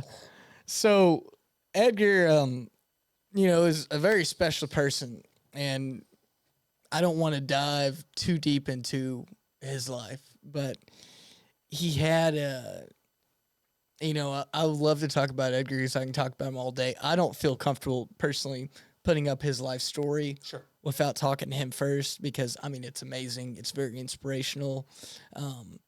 But I'm just going to summarize it by saying the parts I can say. His dad kind of stepped out of his life. They lived in Mexico. His mom spent every penny she could getting him to America. And Edgar relies so much on family and friends, or support. I wouldn't say relies, supports his family and friends so much. Me missing his birthday kind of makes me feel bad. And that goes back to the text I talked about earlier whenever I was going to, kill myself is those texts, however small of, hey, you good? Because there was a couple of people who said, hey, you good? That saved my life. Right. So I'm not going to make it that dramatic and say, oh, you can save somebody's life saying happy birthday, but it shows somebody you care. And I always feel guilty about missing his birthday every single year, And sounds like the first one you should add to your calendar if it's not already in there. Oh, it's in there now. It's in there now for him. But I'll tell you, man, I always felt guilty about that because he's been such a good friend for me. And, if that's your best friend, you need to have his back. Would Edgar want to come on the show? You should plant that seed. Plant that seed. Dude, I will plant that seed. Seed. I wasn't going to say anything. But, man, he's a truly special story. And, again, I don't want to get too much into... You don't have to say anything. One thing I really like about this show and where it's gone over the last year is the people that have come on as a domino effect. Right. It's probably happened about 3 times now where one person comes on and they talk about somebody else, and then that person comes on and talks about somebody else, they all have been very special, sort of progressions, I guess you could call them. So I mean it seriously. If he doesn't come on, I won't be offended. But if you planted the seed and just said, hey, I talked about you a little bit, and David was really interested in knowing more, and here's his phone number if you ever want to hit him up. I'll tell him, because I'll tell you, Edgar's got a great story. Edgar, and I'll leave it there, but I'll just say something that's funny is 2 or 3 times a year, I'll go with Edgar to Mexico. And we'll just hang out there with his family. I know halfway Spanish. So, puedes abrir la puerta is cowboy Spanish for can you open the gate? That's about... Say it again? Puedes abrir la puerta. I don't even know if I'm saying that right. If anybody wants to correct me on that podcast. I don't know. Do our 65% of New Yorkers, are they bilingual in Spanish and English? I'm going to guess no. I'm not throwing shade. I'm just making an assumption. But well, all my coworkers, yes, about the hardest job, physical labor, it was knowing Spanish. Because I'll tell you, I worked with a ton of people who were Mexicans, and they're hardworking Mexicans, man. But I was the minority there. I was the only white guy in the Spanish crew for many years at the feedlot and stuff. Anyways, so Edgar brings me out 2 or 3 times a year, and you go down to Mexico, and it is a party, dude. What part of Mexico is this family in? It's a small town in the state of Chihuahua, and it's right across the border for Presidio, which, do you know where Big Bend is? Mm-hmm. Okay, so it's, I think, about an hour west of Big Bend. Okay. I'm not sure. I don't want to speak incorrectly or anything, but, man, it's fun. Those people there, they're cool. They're funny. I remember talking to one of his cousins, Gerardo, And I was down there, and I said, like, with my white boy, because I didn't know any Spanish back then. I was like, "Donde el Bono?" or whatever. Where's the bathroom? Yeah, exactly. And he points at the men's restroom, and he goes, "For penis." You know what? Yeah. You're the first person to say penis on the show. Oh. You better put like a graffiti on after that part. I'm gonna put something. Of all the people, the 60 people that have been on the show, the fact that you're the first person to say penis is great. Man, sorry for my language, but yeah, he says. Don't be sorry. He says for penis, and I thought that was the funniest shit right there, man, because it was just so like for penis and like point at the restroom, and that's just like, fuck. Gracias. Gracias, senor. Gracias. All right, so let's go back to your junior/senior year. Mm-hmm. Can you sort of take us through why you got saved and what sort of that year looked like? I'm really curious. By the way, you don't have to answer this. Okay. I just want to make like a yes, any question. Sort of a prediction. It's not a question. Okay. For some reason, I feel like your school is not going to have to do with it. Like, even though you were going to a Christian school, I just have some sort of hunch that, like, it was something else. It was some person or some church. I could be so wrong here. Yeah, I don't know. I just feel, I don't know. Okay. You tell us the truth. So go ahead and tell us the story. What did the next 12 months of life look like up to you accepting Jesus Christ as your Lord and Savior? Am I good to talk about religion? I want to. There's only one thing we don't talk about, and you already know what that is. We don't talk about politics around here. And you know what I would say, too, before, if anyone's like, just stay tuned and see what he says, because this is if you've been listening to the show for any length of time, you know that this is a hot topic for me as someone who does not believe in God. But at the end of the day, I'm a curious person, and I believe that I can learn from people who have different beliefs than myself. So I personally might not even like where Michael takes this in some sense, but I want to learn from him, and I want to see a perspective that's not mine. So I would say stick around. And let's see what Michael has to say if you're like me. And I am whatever you say over the next couple minutes, I want to hear, just because, similar to you, I am just a genuinely curious person, and I want to know what led you up to that decision-making process that you did. Okay, and I appreciate you saying that, and I'm going to start off by saying, kind of back to the atheist or anything, there's nothing wrong with that. I mean, if you don't believe in God, I just want to say that you're loved. Will you still do back day with me? Yeah, I'll still do back day. Yeah. Come on. That's all I care about, is that we keep working out every now and then. We're going to keep working out. And, man, I believe that Jesus saves, and Christ is Lord. And if anybody disagrees with me, that's okay. I would encourage that, I think Christianity saved my life. And if you disagree with that, I still love you. God still loves you and everything. And, and find stuff out for yourself. If you're curious about it, then you don't have to listen to a pastor or anything like that. The Bible's usually free in any hotel room. That's a good choice, man. Yeah. It's a pretty accessible religion. Yeah, exactly. Yeah. So, I mean, do your own research and everything like that. I mean, I will say it saved my life, and, I don't want to shove it down anybody's throat. I will say give it a research, but I'm going to go into it because this is a part of my testimony. It's part of why I'm around. So a year later, you said it wasn't through my school, but it kind of was, because we were all permitted. I was wrong. Yeah. Dang it. All right, fine. That's fine. We fine. all had to go to the little church service, and was it like once a week?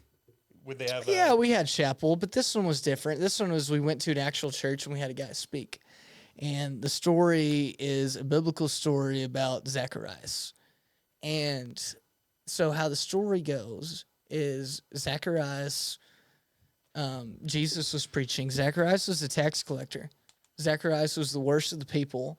And everybody kind of, down talked them, and everybody hated them because they hated tax collectors back then. It's like how we kind of hate politicians now. I don't think they love the IRS now either. No, we don't with the IRS now. I don't care what political party you are, you still hate the IRS. No one likes this time of year. Exactly. That's a good point, David. And and back then, I mean, it's a biblical story about him, and this is a man of short stature. And you talked to me a little bit about the story, about your story before, and how you wanted Peter Dinklage on the show. Mm-hmm. Peter Dinklage is a huge inspiration for me as somebody who's a midget and still made it through life and didn't care. I was always a smaller guy, especially early high school and everything like that. And in the story, Zacharias was a small guy. And so the preacher talks, and he talks about how Zacharias was curious, and he climbs, this big old tree just to get a look at Jesus.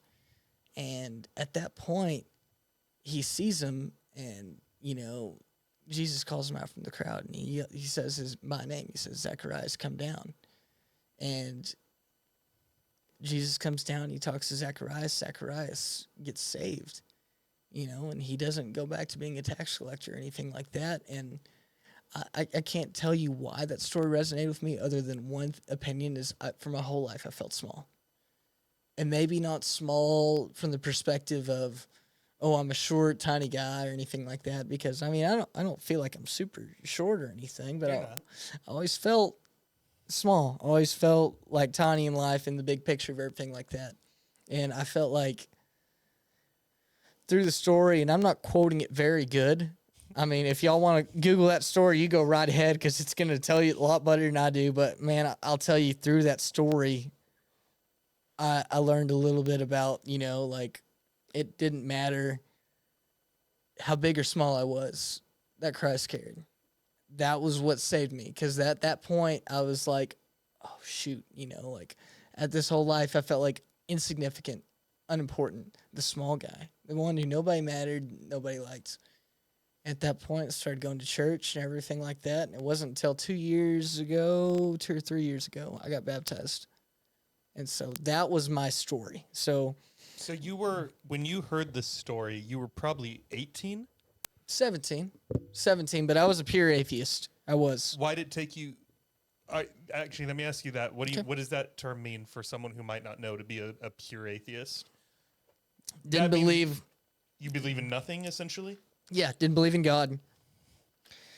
Didn't think that if there was a God, he was out there, because there's so much harsh realities in the world and everything like that. It didn't matter. And so at that point, that's where I was. Didn't believe in God.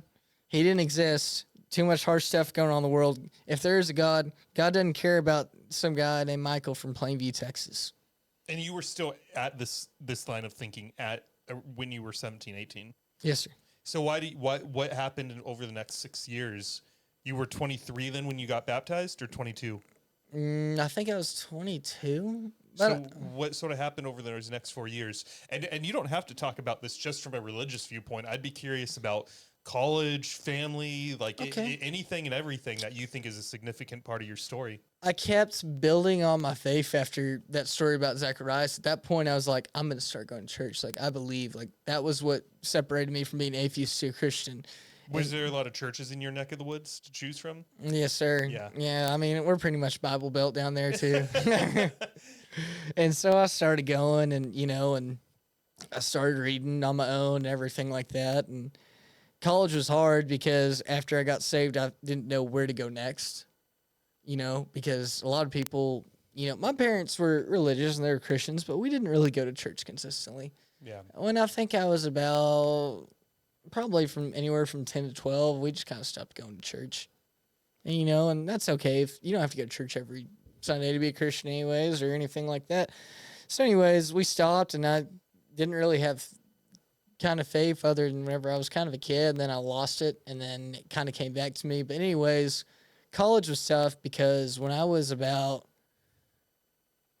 I'm going to say 19, I lost my granddad, who I talked about earlier, who was my encourager and everything like that. He died from dementia and Parkinson's, and that was really tough from religious as well as mental health wise too. Well, he developed dementia, how old were you when this started? Was it your freshman year? Yeah. So he battled with that for roughly 6 to 7 years. Yes, I would say so. I might be a little off, But give or take. Give or take, yeah. So I mean, don't quote me and be like, "Oh, I read online that dementia is just." It doesn't matter. You know what I mean? But Yeah. so the reason my granddad's death was so hard, and why I talked about earlier, and why I had mental health problems, is my granddad was the one to motivate me. But I was telling somebody the other day, and I think this is true, and I struggled with it the first year or two after my granddad's death because it wasn't myself. I was drinking a lot, and I was living the college party life and everything like that. And I think I was looking for somebody, outside of church or anything like that, because you can have God all day, but you still need to believe in yourself within. And I was looking for somebody to motivate me, to inspire me, to tell me I was good and everything like that. And, after about a year, I found that person. Who was it? It was myself. It was within me the whole time, because why am I looking for the outside? Because, I think it's Big Sean who said it, if you love yourself, you'll never be alone. I don't listen to a lot of rap, but I know that one, man. I don't listen to any rap. I don't hardly ever listen to Big it. Sean is. Well, shoot, man, he said that, and I think that's a big part of it. Is I started, being like talking to myself nicer. I said, you know what, you're capable and everything like that. I didn't do it to the extent that I do it today, because I didn't know what all that was, where people give affirmations to themselves. I wish I would have known about it a lot earlier, so I can start being a little nicer and quit being my, because I was my own biggest critic. But I think after he died, and I started looking at myself and being like, it's okay. Life's hard, but I can get through it. How serious was his dementia near the end? Did you know who you were, or anyone in the family? Okay, so this story always breaks my heart a little bit, because, I loved my granddad. And this is going to sound a little bit ridiculous, but every day, my granddad had 20 button-up white-down shirts and 20 denim button-up shirts as well, and jeans and boots. And he wore these every day. Like, I promise you, he had two styles. He would, it sounds ridiculous, but it's a true thing. He wore denim one day, a wide button-up shirt the next, denim white, and he did it every day for, I think, the last 30, 40 years. And even the beginning of dementia, he did it. And I think what was kind of hard was when he stopped doing that. It's weird. So because it got too hard to put my granddad, I guess, in jeans for his caretakers, and which was my grandma at the time and everybody else. So he started going to sweatpants, and it's hard to see a cowboy you admired and everybody else you looked up to go from jeans and boots to sweatpants and shoes, because he just couldn't do that anymore. Yeah. And so, I mean, that was a tough point in my life as far as that goes. And I think the toughest story to talk about, though, as far as that goes, even later on down the line, is he had a sense about me. He's like, hey, how are you doing? And it was the clearest I saw my granddad. And you never know when people with dementia are here and there. And this broke my heart, because I really opened up to my granddad. And I just was really hoping some part of him heard this. And I said, hey, I don't know if you can hear me or not, but I love you. You were so much my support system through the years. You got me through life. Everything I do is because of you. I the wrenching, the being a better person, the making people feel special is all based on you, because you were the best friend to have and everything. And I didn't realize it. It's kind of funny now, but he had the dementia, and he's like pretty much said something like, well, thanks, Kyle, or whatever, and called me the wrong name or something like that. It was like it was an old horse training buddy or something like that he used to know from way back then. And that thing right there really broke me, because I was really trying to open up to my granddad, and he just didn't hear me, man. So. Did you ever tell him about?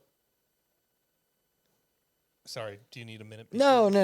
You're good. I'm good to talk about it. It's been so long ago, and it was really hard to talk to about, but I've been able to share my story, trying to help other people out as well, as far as like depression and finding my purpose and everything like that, that I think it gets easier every time. So I don't need a minute. I think I'm good to go. Did you ever tell him about the potential suicide attempt?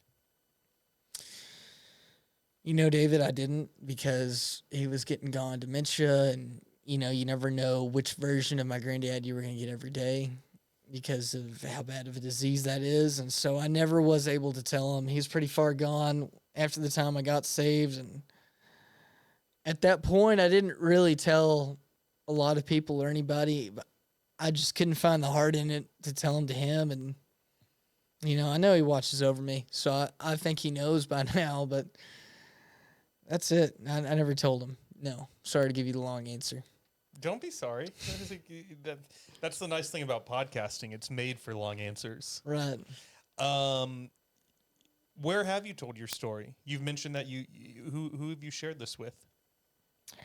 So the Christian school I went to my senior year, at the end of the year, they kind of do, it's like a half fundraiser, half kind of, you know, like thank you for all that and that. And people tell their story about, you know, like PCA. It's like, oh, I enjoyed this or whatever. And they usually choose only one or two speakers, but they're always students or sometimes alumni. And so I go up into our administrator and I said, hey, I know you usually choose people, but I'd really like to talk. And nobody at that point knew why I ran away or was missing at that time. And my one exception to all of this was that my parents would not be in the room, because I didn't have the heart to look my parents in the eye and tell them all that, because I didn't want that to get to them at all. And that, you know, and that kind of hurts me to this day, that they would think less about them, you know, as parents and everything like that. So I told that story, and I told it to a room, and I said, this is what happened. I almost committed suicide, you know, God and this school saved my life, kind of deal. And I appreciate all the friends I made. And, you know, I told it like I told it to you. What I didn't know is that, I guess the little venue or whatever you'd like to call it, had a little separate back room where I didn't see my parents, but they listened to every word. So that was hard to meet up with them afterwards. To this day, it's hard to see my dad's face, because my dad wasn't a big crier or anything like that, and he's very emotional afterwards. And so was my mom. Was very emotional anyways, because she's the sweetest, caring person I know, but my dad's not a big crier or anything. So that was kind of hard, but that was a place I told it. And then I tell it to some people who I feel like need it. I don't like to go out and make a big spectacle and make it about me and be like, oh, I did this, you know, like. That doesn't seem like you. Yeah. It's not about me, because I don't feel like my story should be about me. It should be about, hey, if you're going through this, you know what I mean? I did it too. Like, people here, no matter where they're from, we're all here to help, you know? So, that fucking smile. What was that smile? I don't know if the camera picked it. It probably picked it up. But that's one I haven't seen yet. I was just kind of like I don't know what else to say, I guess. It's like, I don't know. So you had no idea your parents were listening, and your parents had no idea what you were going to say. Yes, sir. Now that you're several years past that, not like you had a choice, you know, we can't go back in time and change anything, but are you sort of glad it happened that way? I mean, maybe not glad. Glad could be the wrong term, but like, it could have been hard for you to get to a point to like sit down and tell them face to face. So in a way, was it sort of like, it's just sort of, I don't know if convenient is the right word. No, I get what you're saying. And David, I do agree. I go back and forth on it. I mean, I never really put a lot of thought into it. It's probably good they hear it that way, because I don't think I could look them in the eye and tell them. I mean, I feel like they didn't like that happened, but they love the story.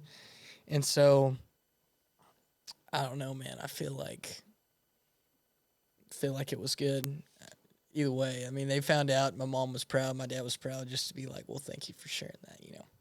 Why do you think you were inclined to put it down on the form when you were filling that out? Sorry? Why do you think that you were willing to share that story here? I don't know. I mean, we could do a whole podcast about what's ranching life and everything like that, but I mean, if you're truly wanting to know me as a person, my story, ranching is what I do, and it's a little part of who I am. But if you want to know my story and who I am, and a big reason of why I do the things I do, why I act the same way I do, is I feel like you have to know the deep and the personal stuff, And even though I was saved and everything like that, another part I put on that forum whenever I was filling out was forgiveness was a huge part of me. Yeah, thanks for bringing that up. Yeah, and it didn't take me after I got saved. It happened many years later, but forgiveness is kind of a new thing for me a little bit that I didn't master until I think recently.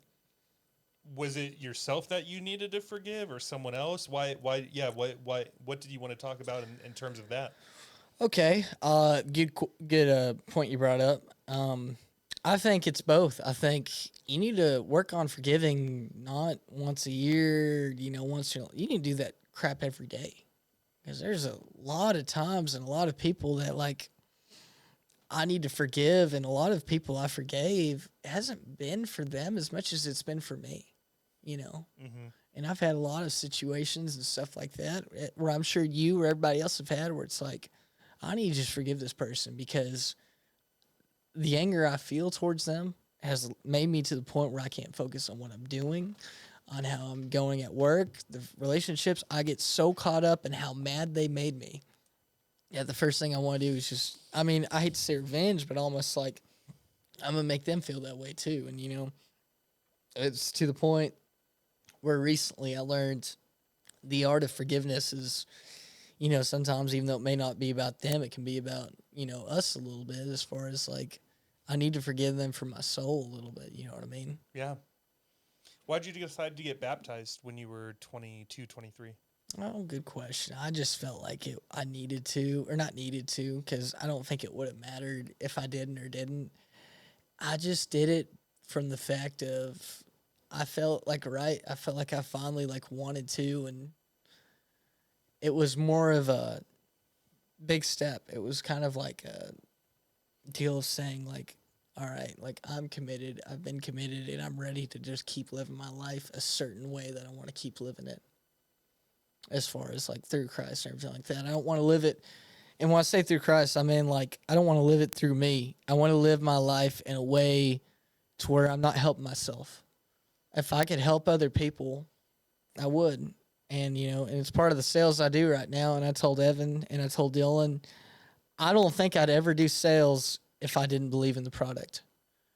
I fully believe in what we do and, how we're doing and everything like that. And I think it really does help people. And I'm not trying to sell to anybody or anything like that. I want to point that out. But I think I just at that point wanted to live my life outside of myself because I finally became good enough with myself where I wanted to spread it to others. If that makes sense, that could be a dumb answer or something. That's not a dumb answer. Don't say that. Dude, David, you're so freaking nice, man. I appreciate that. It was funny. What was the town that you said you could never take me to? So we were working out the other day, and we were talking about somehow the subject of fistfights came up, and you were telling me Lubbock, Texas. Was it just Lubbock? And he was telling me, he's like, David, I could never take you there because you may be a big dude, but I just could never see you hurting someone. You're too nice. Don't go to Lubbock, David, is what he told me. Yeah, Lubbock is that Texas Tech was the college I graduated from, and I shared this story with you about. Can I share that real quick? Yeah. If we have time. But one time there was this dude, and I was at a concert in Lubbock, which, is owned with Texas Tech, and there was this guy just burrowing his way through the crowd, and he's pushing down everybody and everything like that got in his way. And he hits my buddy next to him, and, my buddy's turned around. He's like, what the fuck? And he pushes him back. And he pushes my buddy. He's like, well, what's up? And they get in each other's face, and they're talking shit, everything like that. I'm not even paying attention because I'm drunk. I'm having fun. I just got 2 drinks in my hand. I'm like, I'm not going to let this asshole in my, ruin my concert or anything like that. And so I had 2 drinks, I was surrounded by about 5 or 6 friends, and, that guy who's being a bit of a jerk, it was there with him and his buddy. And, he looks at my friend and he says, "You know what? Fuck you." And he like kind of taps me on the shoulder, saying, he's like, "And fuck your buddy." And I turn off my 2 drinks. I was like, "Do what now?" And he just winds back and just sucker punches me right in the face. And I'm just trying to save the 2 drinks. I was like, "Whoa!" And so then my buddy starts fighting him, and then like 2 of my other buddies started fighting his friends, and they go at it. And I just have 2 drinks. I'm like, "What in the fuck happened?" Like, we went from just singing to the show to we got a fucking mini brawl going down. Exactly. And you know, and I hate to say Lubbock's not like that every night, but like it's like that sometimes, man. Texas, it's an aggressive place. Dude, I went to a music. Who was playing, by the way? I'll tell the story I was going to tell in a second. Do you remember who was playing at that concert? Probably Co-Wetzel. Everybody gets aggressive at a Co-Wetzel concert. Do you know who Sam Hunt is? Yeah. So I'm not a big Sam Hunt fan. Why not? I don't know. Just not my style of country. Not going to diss anybody, but not my type of it, I guess. Yeah, I mean, he could be considered pop, or I will say I went and saw him, and I thoroughly enjoyed it. You know that I do like. I like all kinds of music. Correct. Sam Hunt is probably the closest to like mainstream that I like. I really like the Whiskey Myers. Whiskey Myers is great. Zach Bryan is a stud. Going to that concert in May. Tyler what's his last name? Childers. Thank you. Those bands are like my style of country, but I do like Sam, and a friend of mine invited me to a concert, and I said sure. And we weren't being jerks, but we were moving through the crowd, and we were sort of trying to get close-ish to the front. And so we're snaking our way through. We're not pushing anyone or shoving. And we finally find this little hole that's pretty close to the stage. And I feel some guy fucking tapping me on my back and yelling at me, and he's like, "Hey, you think you could just block me?"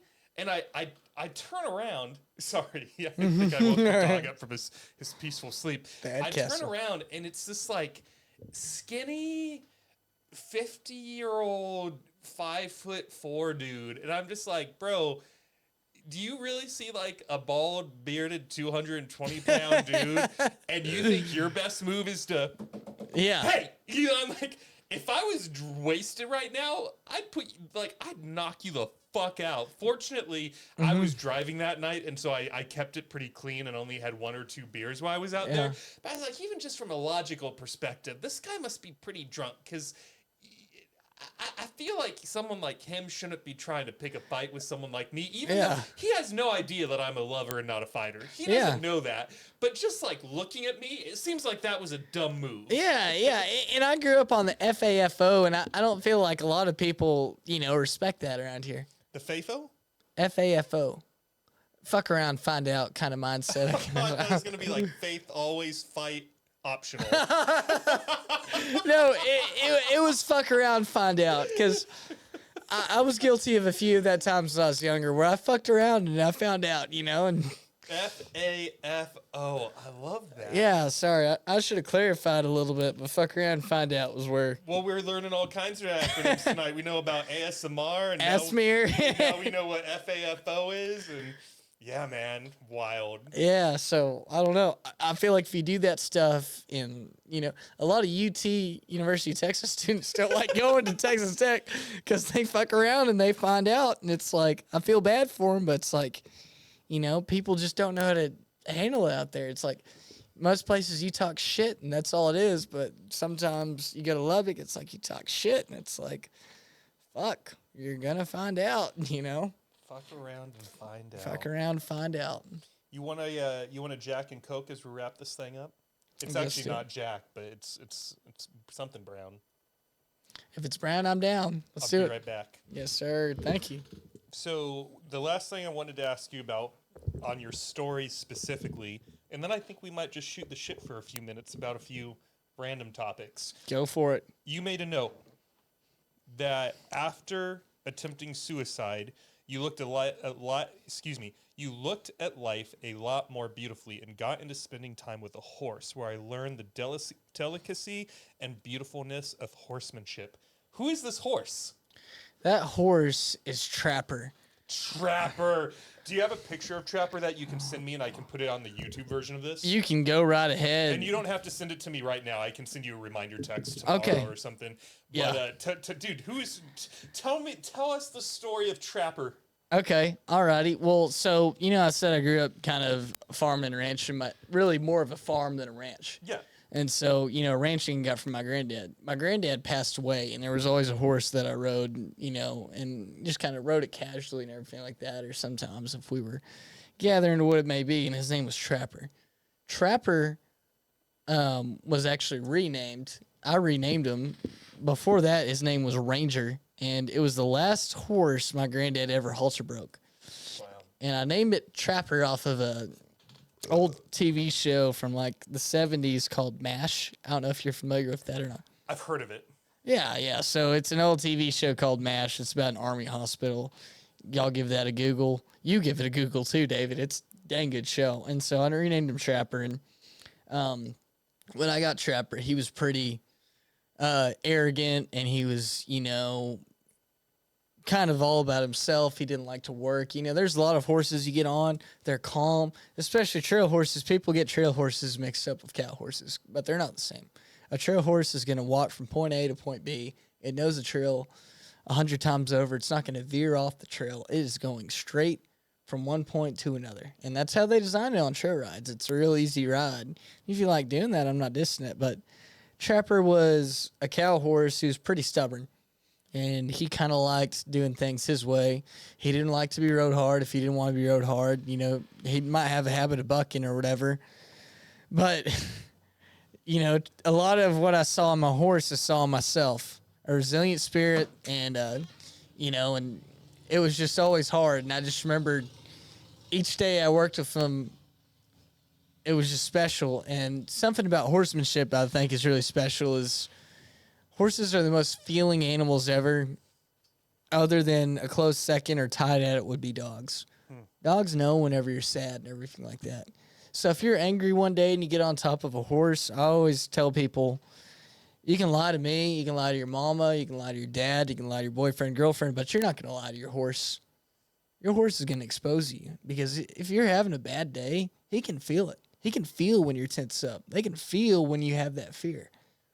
So if you're calm, more than likely the horse will be calm. If the horse is real anxious, that doesn't mean for you to just amp up and be more anxious. You got to be calm. You got to work through it, And so the delicacy of horsemanship that I got after my granddad passed is, of course, I rode horses prior to that point, but it's learning more about horsemanship and kind of easing on that horse and kind of the relationship between a horse and its rider and how truly special that is, because if you ride enough bad horses, you'll have a girlfriend. You'll have a good one. It's kind of, I said girlfriend.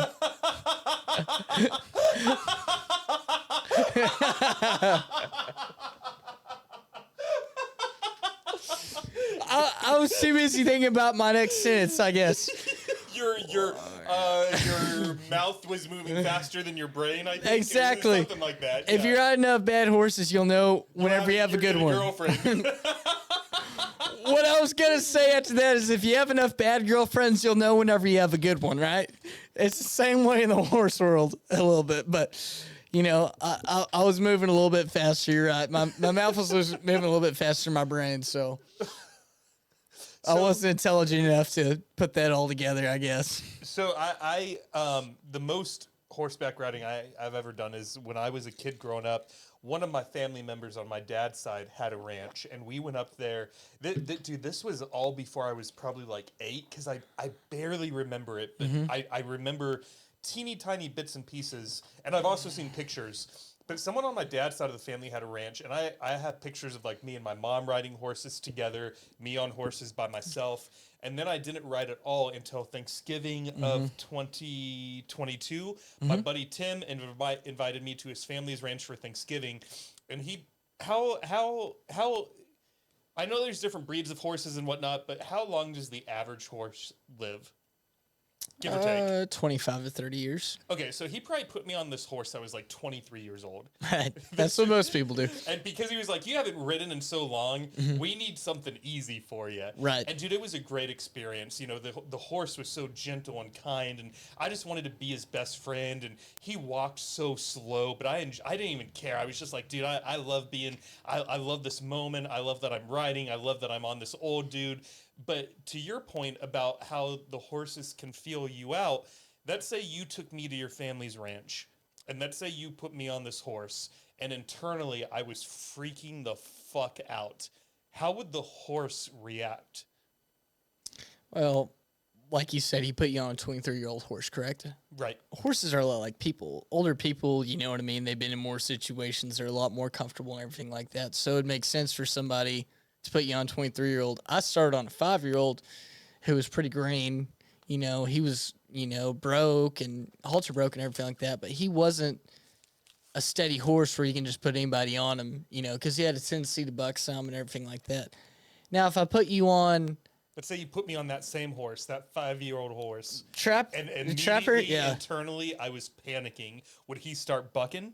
Oh, Wait, I know you can't predict. Just give me your I best. can. I can. Back then, he would have started. But he would have, if you were scared, he wasn't gonna take it easy on you back then. He would use that and be like, "All right, I can do whatever the fuck I want to today," So let's say the opposite happened.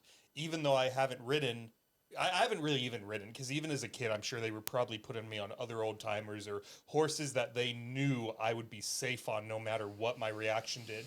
But let's say you took me out to that ranch, and now that I'm, my age and I'm a lot more confident, let's say you put me on that horse and I just felt like, fuck, I'm in my element. I'm meant to be on this horse. Me and Trapper, we're homies, we're buddies. Would he just essentially follow my commands? Because I remember Tim told me, he gave me a few pointers with like what to do with my knees, what to do with the reins. So if I was on the opposite spectrum, 100% calm, would he just basically listen to whatever commands I gave him? You want a short answer or a long answer? Long. So Dale, Before the long, 'Kay. Have you taken a sip yet? We can do it real quick. Cheers. Man. How is it? It's dang good, man. Dang good. All right, give us the long form answer. Okay, so Dale Brisby he's a pretty big media personality, but he's a dang good cowboy, and he's he is in the ranching world. I hate to say he's less, because he's been a rancher his whole life. I think out in Memphis, Texas, and huge celebrity though, like in the cowboy world, huge celebrity, and he's got a YouTube channel and TikTok and everything, and his phrase is, "You ain't no cowboy" or whatever, but he's always joking around when he says it and stuff. But hey, Michael. Yes, sir. You ain't no cowboy. You ain't no cowboy, old son. You're more cowboy than I am, so. Yeah, he always says old son, which I find is hilarious. He'll be like, "Well, old son, we do this," and he always says old son. And so I got a chance to listen to Dale Brisby from my ranch manager, and Dale was really famous at that time. And I remember he was talking to Tell Ruggles one day, and he's like, "Tell, how you doing?" Because Dale Brisby, even though he's a celebrity, is very down to earth. He'll talk to anybody, and I know it's a long answer, but I'm gonna get to it pretty quick. And don't get to it. Stay long. So pause on that one right there. That's a sound bite, if I've ever heard of it, right there.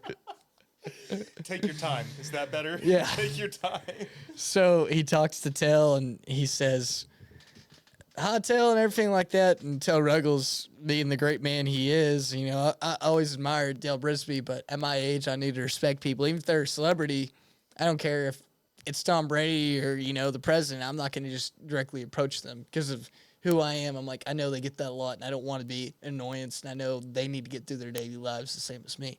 So I didn't go up and talk to Dale, and so he starts talking to Tell and everything like that. He's like, "Have you met, our new little ranch hand and everything like that?" And he introduces me, and Dale goes, "Hi, how you doing?" I'm like, "Dale Brisby, nice to meet you, big fan, everything like that." And I shook his hand expecting to walk off. He's like, "Where are you from?" And that took me really off guard because he didn't need to ask that at all. And, I don't have anything else to say other than great things about Dale Brisby because I guarantee he doesn't remember me. But he took the time to ask me about where I'm from, my story, and everything like that. And he started talking again to my ranch manager, and then the bullman who was above me, Tyler Rogers, another great guy and a great character, and he's talking to them, and he goes, and Dale's really big in the ranch world, like or not ranch world, the rodeo world, like the NFR, the National Finals Rodeo and stuff like that. Everybody knows him kind of from bull riding and everything like that. And so Tyler was talking about getting him into bronc riding, I guess, or something. And so Dale puts it great. Back to the horse question where it's like, what's calm? He's like, he says it depends on the horse. You got to outfight your horse. So if you're trying to rodeo, you don't want to have your horse outfight you. Because if you're a brand new rider and you don't have a lot of fighting to you and you're timid as a person, and you're like, oh, I want to be gentle, you don't need to get on an NFR horse, obviously, which no average person would be able to. But that was the point he made, and I liked how he put it, is just kind of, I don't want to misquote Dale Brisby, but this is kind of the gist I got from the conversation, is he says every time he gets on the horse, it's a fight. 100% of the time, it's getting on a horse or getting on a bull, because I think he does more bull riding. It's always going to be a fight a little bit whenever you get on those rank horses. Rank means a little bit wild and buckier than like a tame kind of calm horse. So I would say if you got on a horse and you were calm, maybe, but if you got on a 4 or 5 year old who had a bit of an attitude problem, who likes to fight and likes to test people, because there's some horses you get on and, if they're real ranchy or anything like that, they're going to want control. You know what I mean? Yeah. They're going to want to just take you and just go, And so it depends. If you hop on a 20-year-old who's, been ranching for a while, was trained well, then it doesn't matter if your legs are shaking, if you're nervous, he's going to know what to do. But it just depends on your horse and depends on you as a rider as well. It's going to sound like I'm changing the subject, but I'm not. You go ahead. Anything. How long you been in Austin for? A month and 15 days. Okay, all right. If there's one thing I've learned, it's that you cannot tell the future. I could say right now, I plan on podcasting for life, and in a year, that answer might change dramatically because of reasons X, Y, and Z. With where you sit right now today, what do you foresee your involvement in ranches being, if any? Good question. It's like what I talked about earlier on the Graham question, or about me moving you back to Graham, is I would like to make enough money where I could have my own ranch, and it would be probably not a big ranch, but it'd be a small ranch that I could own and operate while I still do sales enough to make money. So it wouldn't be a full-time job, but I'd like to have about how many acres would the dream ranch be for Michael?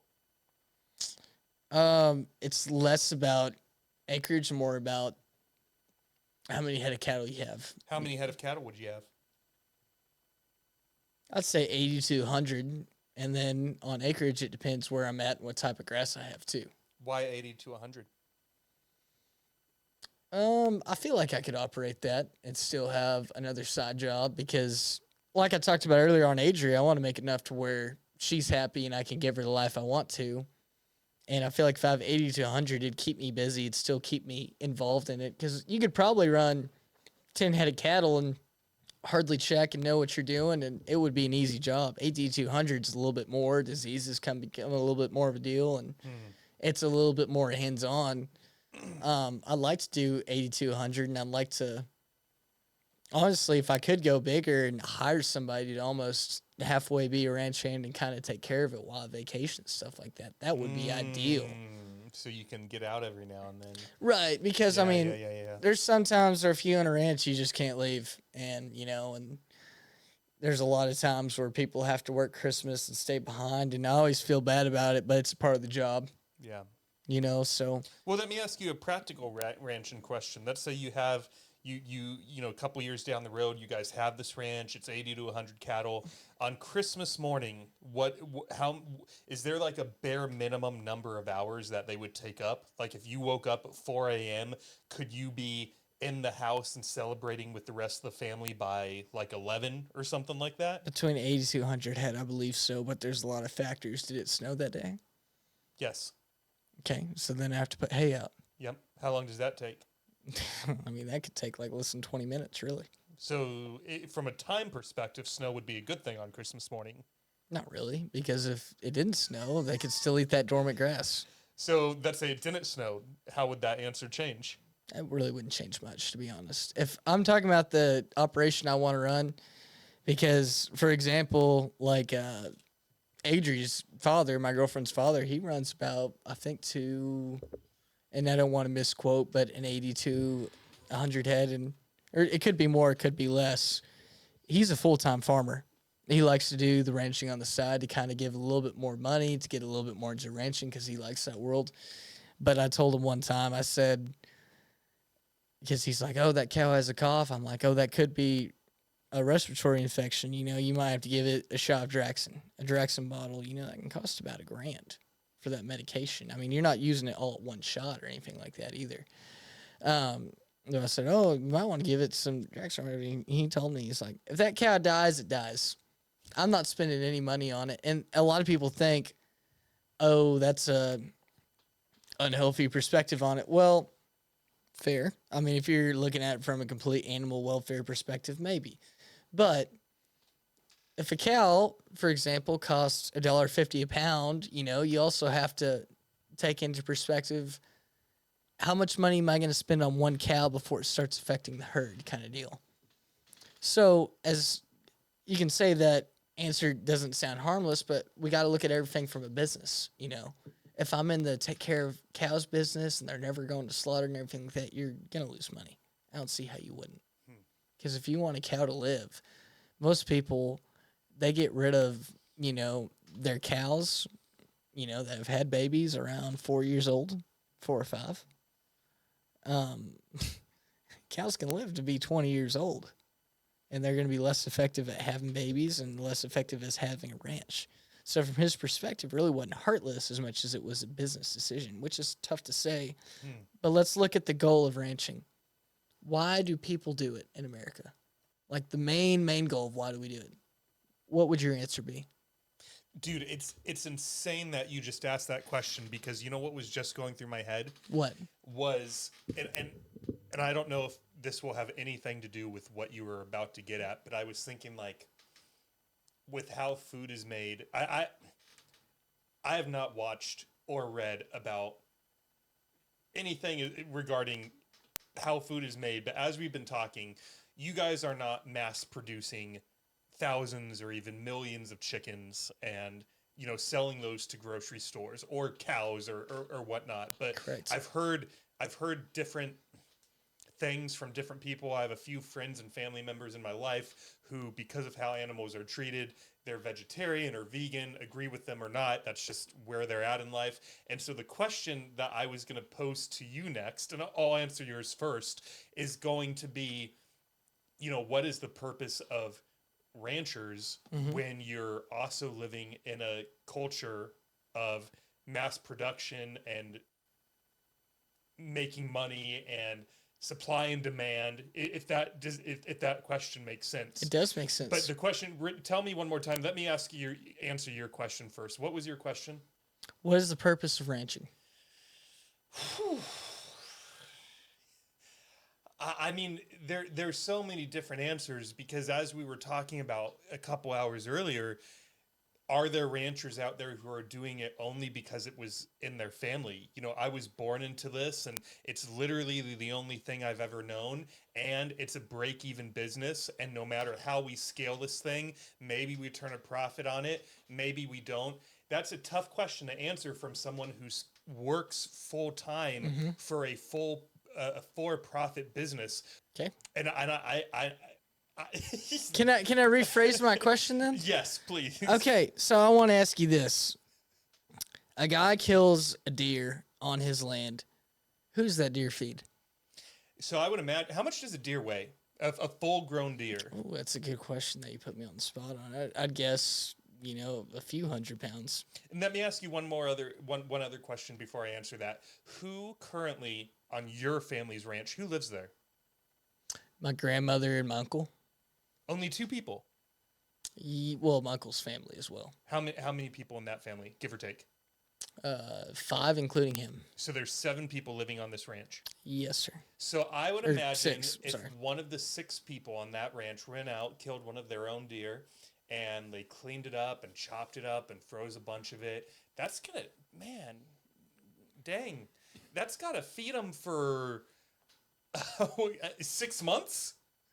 Well, let's not look at how long it feeds them, but let's look at who is it feeding. So I would imagine 2 different parties.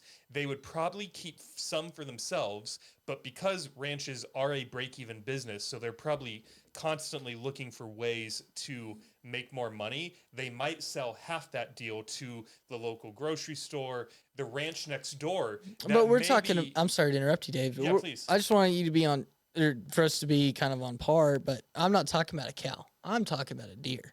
If they kill a deer, who does that feed? Them. Yeah, exactly. If you feed a cow, who does that feed? Them.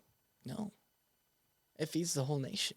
We're not killing cattle because it's feeding our family. We're killing cattle because it's feeding your family and my family. I mean, if you're talking about a deer, let's say, and this isn't correct at all because it's going to be way overboard, but let's say a deer weighs 700 pounds, which it doesn't, not even anywhere close. That's not feeding half of what a cow does.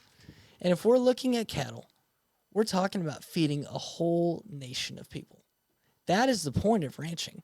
So whenever you look at back to Adri's father, and he says, "Oh, well, that's not good," or whatever, we're not going to spend that. He's not looking at saying, "Oh, that's not good for me." That's not a selfish decision. Ranching isn't about feeding us. I had a professor in animal science all the time. He says by 2050, we are not going to have enough land, enough cattle, enough food to feed our population. So what are we going to have to do? Because, you look at Austin, we're constantly eating up ranch land. We're constantly eating up, farmland and everything like that. And we're putting buildings on it. So if our farm and ranch land is getting smaller, then what's going to have to change? You tell me. Or you tell me what the professor said. Or what did that particular class come to a conclusion to? We're going to have to get better at the quality of meat. We're going to have to get better at the quality of our crops. We're going to have to get the most out of a cow.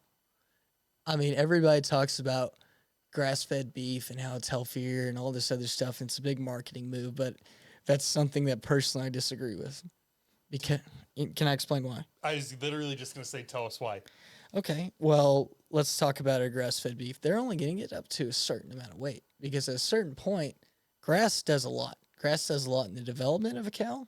And once they get up to 700, 800 pounds, you're going to have to ship them off to the feedlot because you can feed them grass and grass forever, but they're not going to gain weight like they would if you feed them corn. So for you to say, okay, a grass-fed cow is healthier, I'm not calling anybody wrong who eats grass-fed, and I'm not going to pick at their logic because it is healthier. I mean, if you agree with it, that's perfectly fine. I'm just saying, if for everybody who's like, oh, I like it because it's better, well, let's look at it from an environmentalist perspective. One 1,400 cow is 1,400 pounds. Yes, sir. You mean, okay. One 1,400 pound cow. How much, you know what I mean? Like, I guess emissions is that going to produce compared to 1,100 cows? So let me ask you a potentially stupid question, but I've Dumb never questions. I've never thought about it until just now. What is the grass fed cow? What is that cow being fed? The non-grass-fed cow? Yeah. Okay, that's a great question. I used to be a feed foreman at a feedlot, and I had the same questions whenever I was going through, and I had a full degree, so I still didn't even know. So you're haying them out early, and what the hay does is it helps build the rumen. And the rumen, what that is a cow's stomach, right? Mm-hmm. And so what that is you're feeding rumen. You can be feeding cotton and other stuff. It's a starter ration to where it's pretty much hay before you go to straight corn. And there's a small percentage of corn. So what we do is we hay them out. We're feeding kind of the smaller concentration of, those roughages out there before we get them to almost, I hate to say pure corn because it's not. But the reason we do that is if you put a 700-pound cattle on corn, we didn't know this as the industry until about 2 years ago, is the development of the rumen directly reflects the respiratory rates in cattle. Respiratory, for people who don't know, is the number one death of cattle in feedlots. So it's a weird concept. I mean, think of it as a human. It's like for me to say, watch what you eat in your stomach because that'll affect your lungs. And so you're feeding them corn at the very end, but you're feeding them pretty much like haying them out and other small, you're grass feeding them and then you're kind of haying them out. You're feeding them other stuff that I can't get into because of non-disclosure agreement. Sure. Because my feedlot doesn't allow me to talk exactly precisely of what we feed them, just kind of the end products. Sure. So let's just say grass to hay to corn to make it simple. And what that does is now instead of saying, all right, we're feeling better about ourselves, we're going to put everything grass-fed, we're going to get rid of the feedlots, get rid of the corn, it's going to be healthier for us. Now we're going to need a lot more land, correct?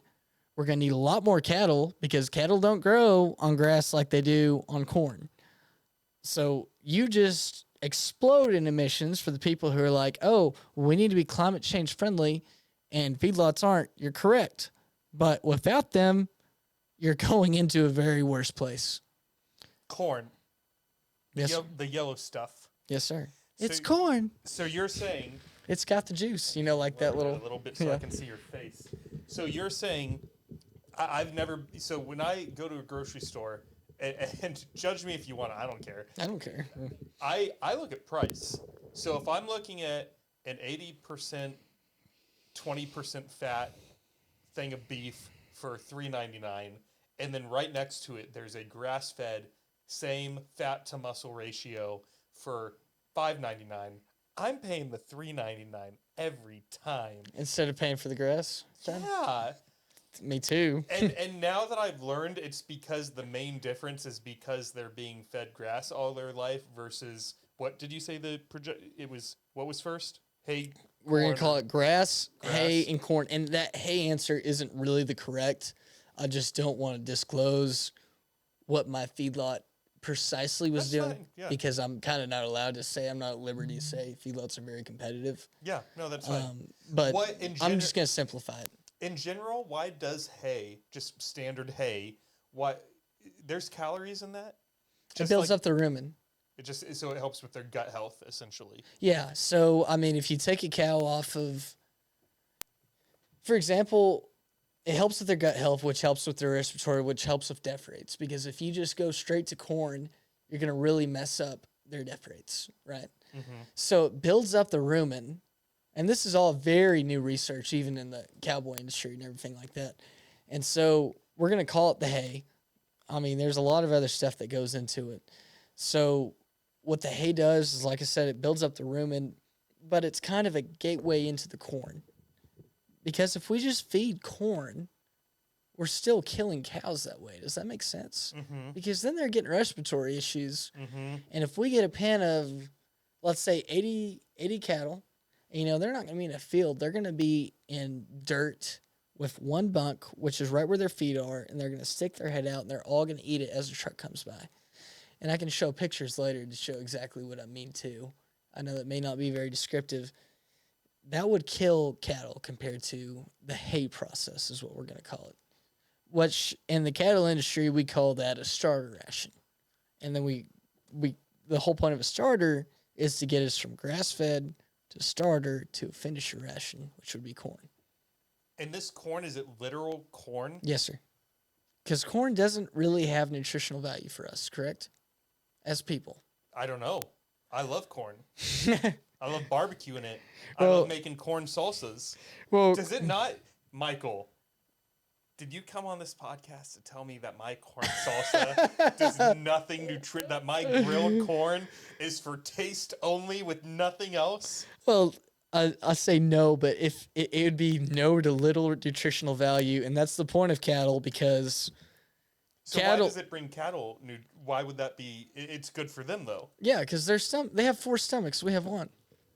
Because that's the thing about cattle is they take land.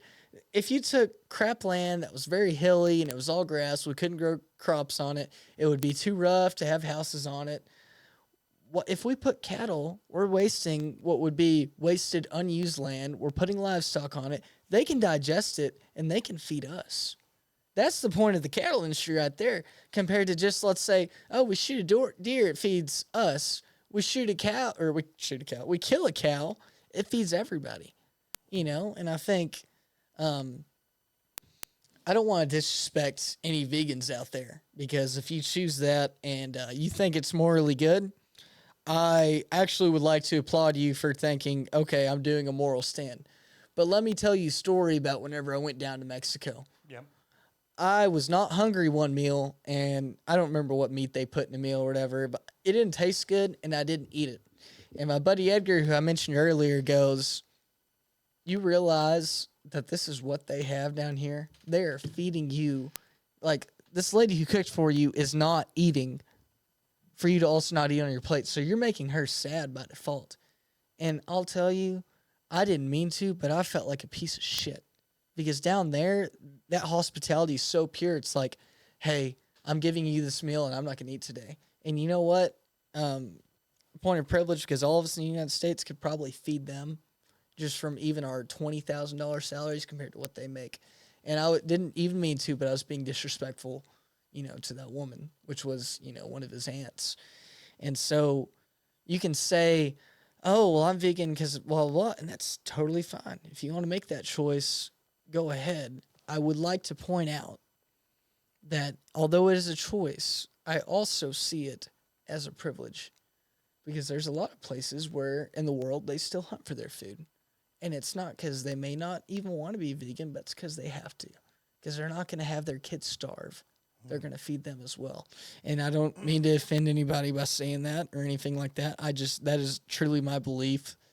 And that's how I feel about the situation. Well, and to your point, Taylor Sheridan gave an interview recently, and he was talking about how the average avocado farm can kill up to 19,000 squirrels. So if that statistic is true and you are eating avocado-based products under the mission or belief that less animals are being harmed, that's not an accurate statement. It's not. And, and there's another scene in Yellowstone, which I really do like, where it's like, if you go and you plow up a field, you're killing every snake, worm, everything underneath. So how cute and cuddly does an animal have to be for you to say it's wrong? And he's talking about his cattle. Right. And, I do see it a little bit that way because you are still killing animals if you eat crops, and that doesn't make us bad people. No, and I don't think that's why Taylor gave that statistic. No, not at all. It's more of I appreciated the fact that I had never heard that stat, and I love hearing things like that and being educated because I didn't know that either. And I eat meat, and so when I heard that, it made me even think like I've been doing a lot of cooking with avocado oil recently, and maybe I don't want to do as much cooking with avocado oil if I know it's killing animals. Maybe it would be better to do another oil because we put so many factors into it. We mentioned price. I brought that point up earlier. $3.99 for something non-grass fed versus $6.99 for grass fed. Right. Now if vegetable oil, if there is some fact out there that says that this is worse for my body than avocado oil, and I take price out of the equation, now I'm asking myself the question, well, do I care most about what I'm putting in my own body? Do I care about what it's doing to the environment? Do I care about sustainability? And maybe I go with the oil that is the most sustainable for our planet because we're worried about where we might be in 30 years. It's not an easy discussion. Right. And I don't even know what the point that I'm making here is, except to say that I like being educated and I like learning new things, and I'm glad that you and me are talking about this. I agree, and I just want to say outright, ranching's a kind of a funny industry because there's going to be a lot of people that disagree with me, and that's fine. I don't want to be the guy who says, all right, David's having a rancher or a cowboy out to speak. I don't speak for everybody. I look at people, like I'll just name a few. Zach Perry, I met Dale Brisby, great guy. Tucker Brown, all those guys, and I'd consider those real cowboys, and I'd almost say partly those would be my heroes, right? But they could come on this and say he was completely wrong, completely disagree with me, and that's fine. And they know more about the industry than I do right now. And they keep studying every day, so they'll probably know more than I'll ever will. But my stance on veganism is, I respect that people do it because they think it's right. I just want people to understand that story about me sharing Mexico isn't to be like, oh, I went to Mexico. No, it's not that at all. It's to say in other countries, they eat what they have. Right. In our country, we eat what we want, and we need to start looking at that as a privilege instead of you eat that? Well, that's wrong. Right. Because it's not. You got to start looking at it as a big picture. If we all went vegan, there's certain places in America, you can't put an avocado field everywhere. Right. You can't put corn everywhere. There's certain fields that are designated, all right, this has to be for livestock or it's going for weight. I'm getting fired up. Excuse me, Dave. You are. But there's certain places it's like, all right, this is a field for animals, this is a field for crops. And you know what? If you want to eat one or the other, that's fine. But not every field can be a crop field. I'll tell you, for cotton, you need to have good soil. It needs to be flat. You know what I mean? There's not a lot of places like that other than the Panhandle, Texas, Kansas, and Iowa, Nebraska, other places in the world. But we have to have cattle too, because there's a lot of places we can't that aren't flat and they have bad soil, but they have grass, and we can sure feed a lot of cattle on them. So that's an interesting viewpoint that I've never heard before. Is that no matter even let's say hypothetically, the USA got to this crazy point where we were like, we are going to go 100% vegetarian, that would just literally not be sustainable. I don't think so. From my opinion, from the facts I know, if anybody wants to disagree, go ahead. But if someone does, if someone was to actually send me an email and be like, hey, I want to argue this point, I would have that person on. Okay, you go right ahead. I would love that. I will say you need to have that person on with Tucker Brown at that point, because there's people who are, I feel like I'm more knowledgeable than the average person, but there's people who really can tell you what they're talking about, and in America, we talk about food or whatever. We utilize our cattle better than any nation in the world. And I'm sick of the flag down. This is patriotism. We're going to the America. It's just one of those points to where this is an actual fact about life. And I got to say, I don't think in that crazy hypothetical situation I just gave, I don't think we'd ever get there, because you got people like me where, dude, on a weekly basis, sometimes it's Friday, sometimes it's Tuesday, I like to cook myself a medium rare steak. Oh, yeah. I boil some potatoes. I make myself a little bit of gravy. Maybe there's a vegetable in there. Maybe there's not. You're a gym dude, man. You gotta get your meat in. If I'm gonna keep wearing my sleeveless redneck flannel on my podcast. I like it, man. You got that little lumberjack fit right there. Yes, sir, I do. Well, Michael, we're getting pretty close to ending this thing. Is there anything else on Michael's first episode that you specifically wanted to make sure that we brought up tonight? I mean, love yourself, love others. Just know that, and like I said, I'll keep saying, you can call it my opinion all day. God loves you. Others love you. Just be yourself. Be the best version of yourself, and just don't be too hard on yourself, because I've spent a lot of years doing that. And there's something special in everybody, and there's whoever's listening to this, I want to let you know there's something special in you as well. So I have a tradition that I've started in 2024 where I take my favorite questions from other podcasts. Okay. And I'm asking them as an ending question on mine. Got it. And I think a good one for you is this. And we may know the answer to this already, but if we do, give it again. I don't care. Okay. You are known for blank. Could be you are known for ranching, you are known for whatever, right? You are known for your blank. But what would you like to be known for as the human that you are? Oh, that's a great question. I think it's a great one for you. I think I would like to be known for helping other people and for being somebody who's dependable and reliable. I'd like to think of it as if any of my friends or any strangers called me up at 2 or 3 in the morning, I'd answer. Hmm. And, and I really believe that. I think that's a trait that we could all get better about because I'm not always the best to answer my phone. I'm not the best, like we talked about, sending happy birthday to our friends either. I'd like to just be the friend others would like to have. And I think that's something I like to work on every day is helping people. And I think you do that too, David. I think you really do. I think you ask me how I'm doing, saying, hey, I hope you had a good Thursday and everything like that. And that's a quality that I admire in you, not only as a man, but as a friend too. And I think that's why we get the relationship we do have. Huzzah. Yeah. Yes, sir. Whew. Well, as far as the dependability goes, I feel like I'll need a few more months of building friendship with you. When is your birthday, by the way? December 8th. What about you? July 30th. I'll have to write that down. December 8th. I'm writing that in my calendar after this show. Okay, I am too. December 8th. You know, man, let me think for a second.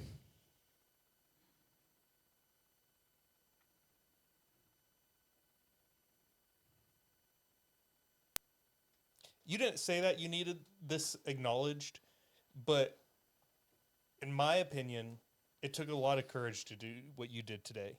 You've never been on a podcast before. You shared things that were incredibly personal. You talked about yourself in a way that was very genuine and transparent.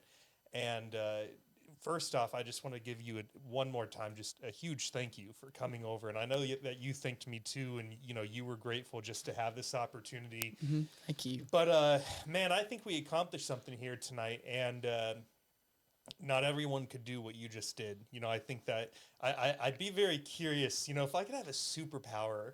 Every episode, the more episodes I do, I almost wish I could go back in time and be a fly on the wall in like Michael's life when he was 14, 15, 16, so I could sort of get a taste for like what he was actually like, and I could be there for myself.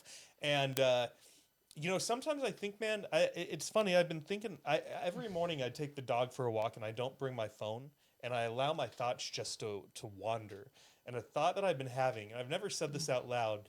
But a thought I was having is, what if we all had a suit, like a weird X-Men like superpower, where I could take my hand and put it on your shoulder, and everything that you've been through, all the emotions that you felt, from the loneliness to the emotion you felt when you were being saved to how you're feeling today. If I could immediately just intake all of that, how like could we create an almost like a, it's not heaven, what's the name for it, like a utopia? Yeah. If we could all just with a touch like see what everyone else has been through. I wonder if we all had that superpower, what would that, how would that change how we behave?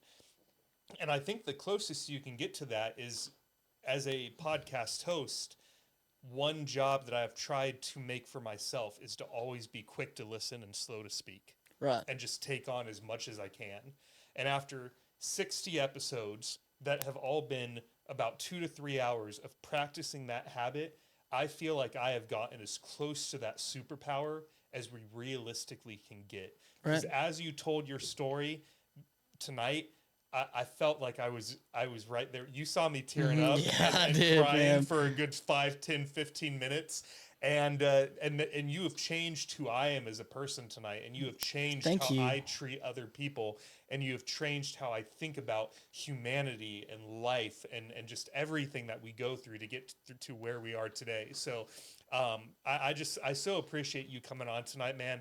I see you and I believe in you, and I don't know what your future goals are at. Maybe we can talk about that on episode 2, what you would like to happen over the next 5, 10, 15 years. I know that this weekend you have some pretty significant goals that you're going to be accomplishing. We'll see. I can't wait to hear about those. But tonight's episode, man, was just so special. I'm so glad we saw each other in the gym. I'm so glad that we met and that you came on the show. And just thank you so much, man, for everything. Well, David, I want to thank you too. I mean, it's always good to be able to have somebody to listen to you. And I think when I think about mental health and everything like that, the one thing I think helps the most is having somebody listen to you, have somebody hear you. Because I don't know if you watched Theo Vaughn's Sean Strickland podcast, but Sean even teared up. And Theo, what I loved about him is he said, "I just want to share this space with you."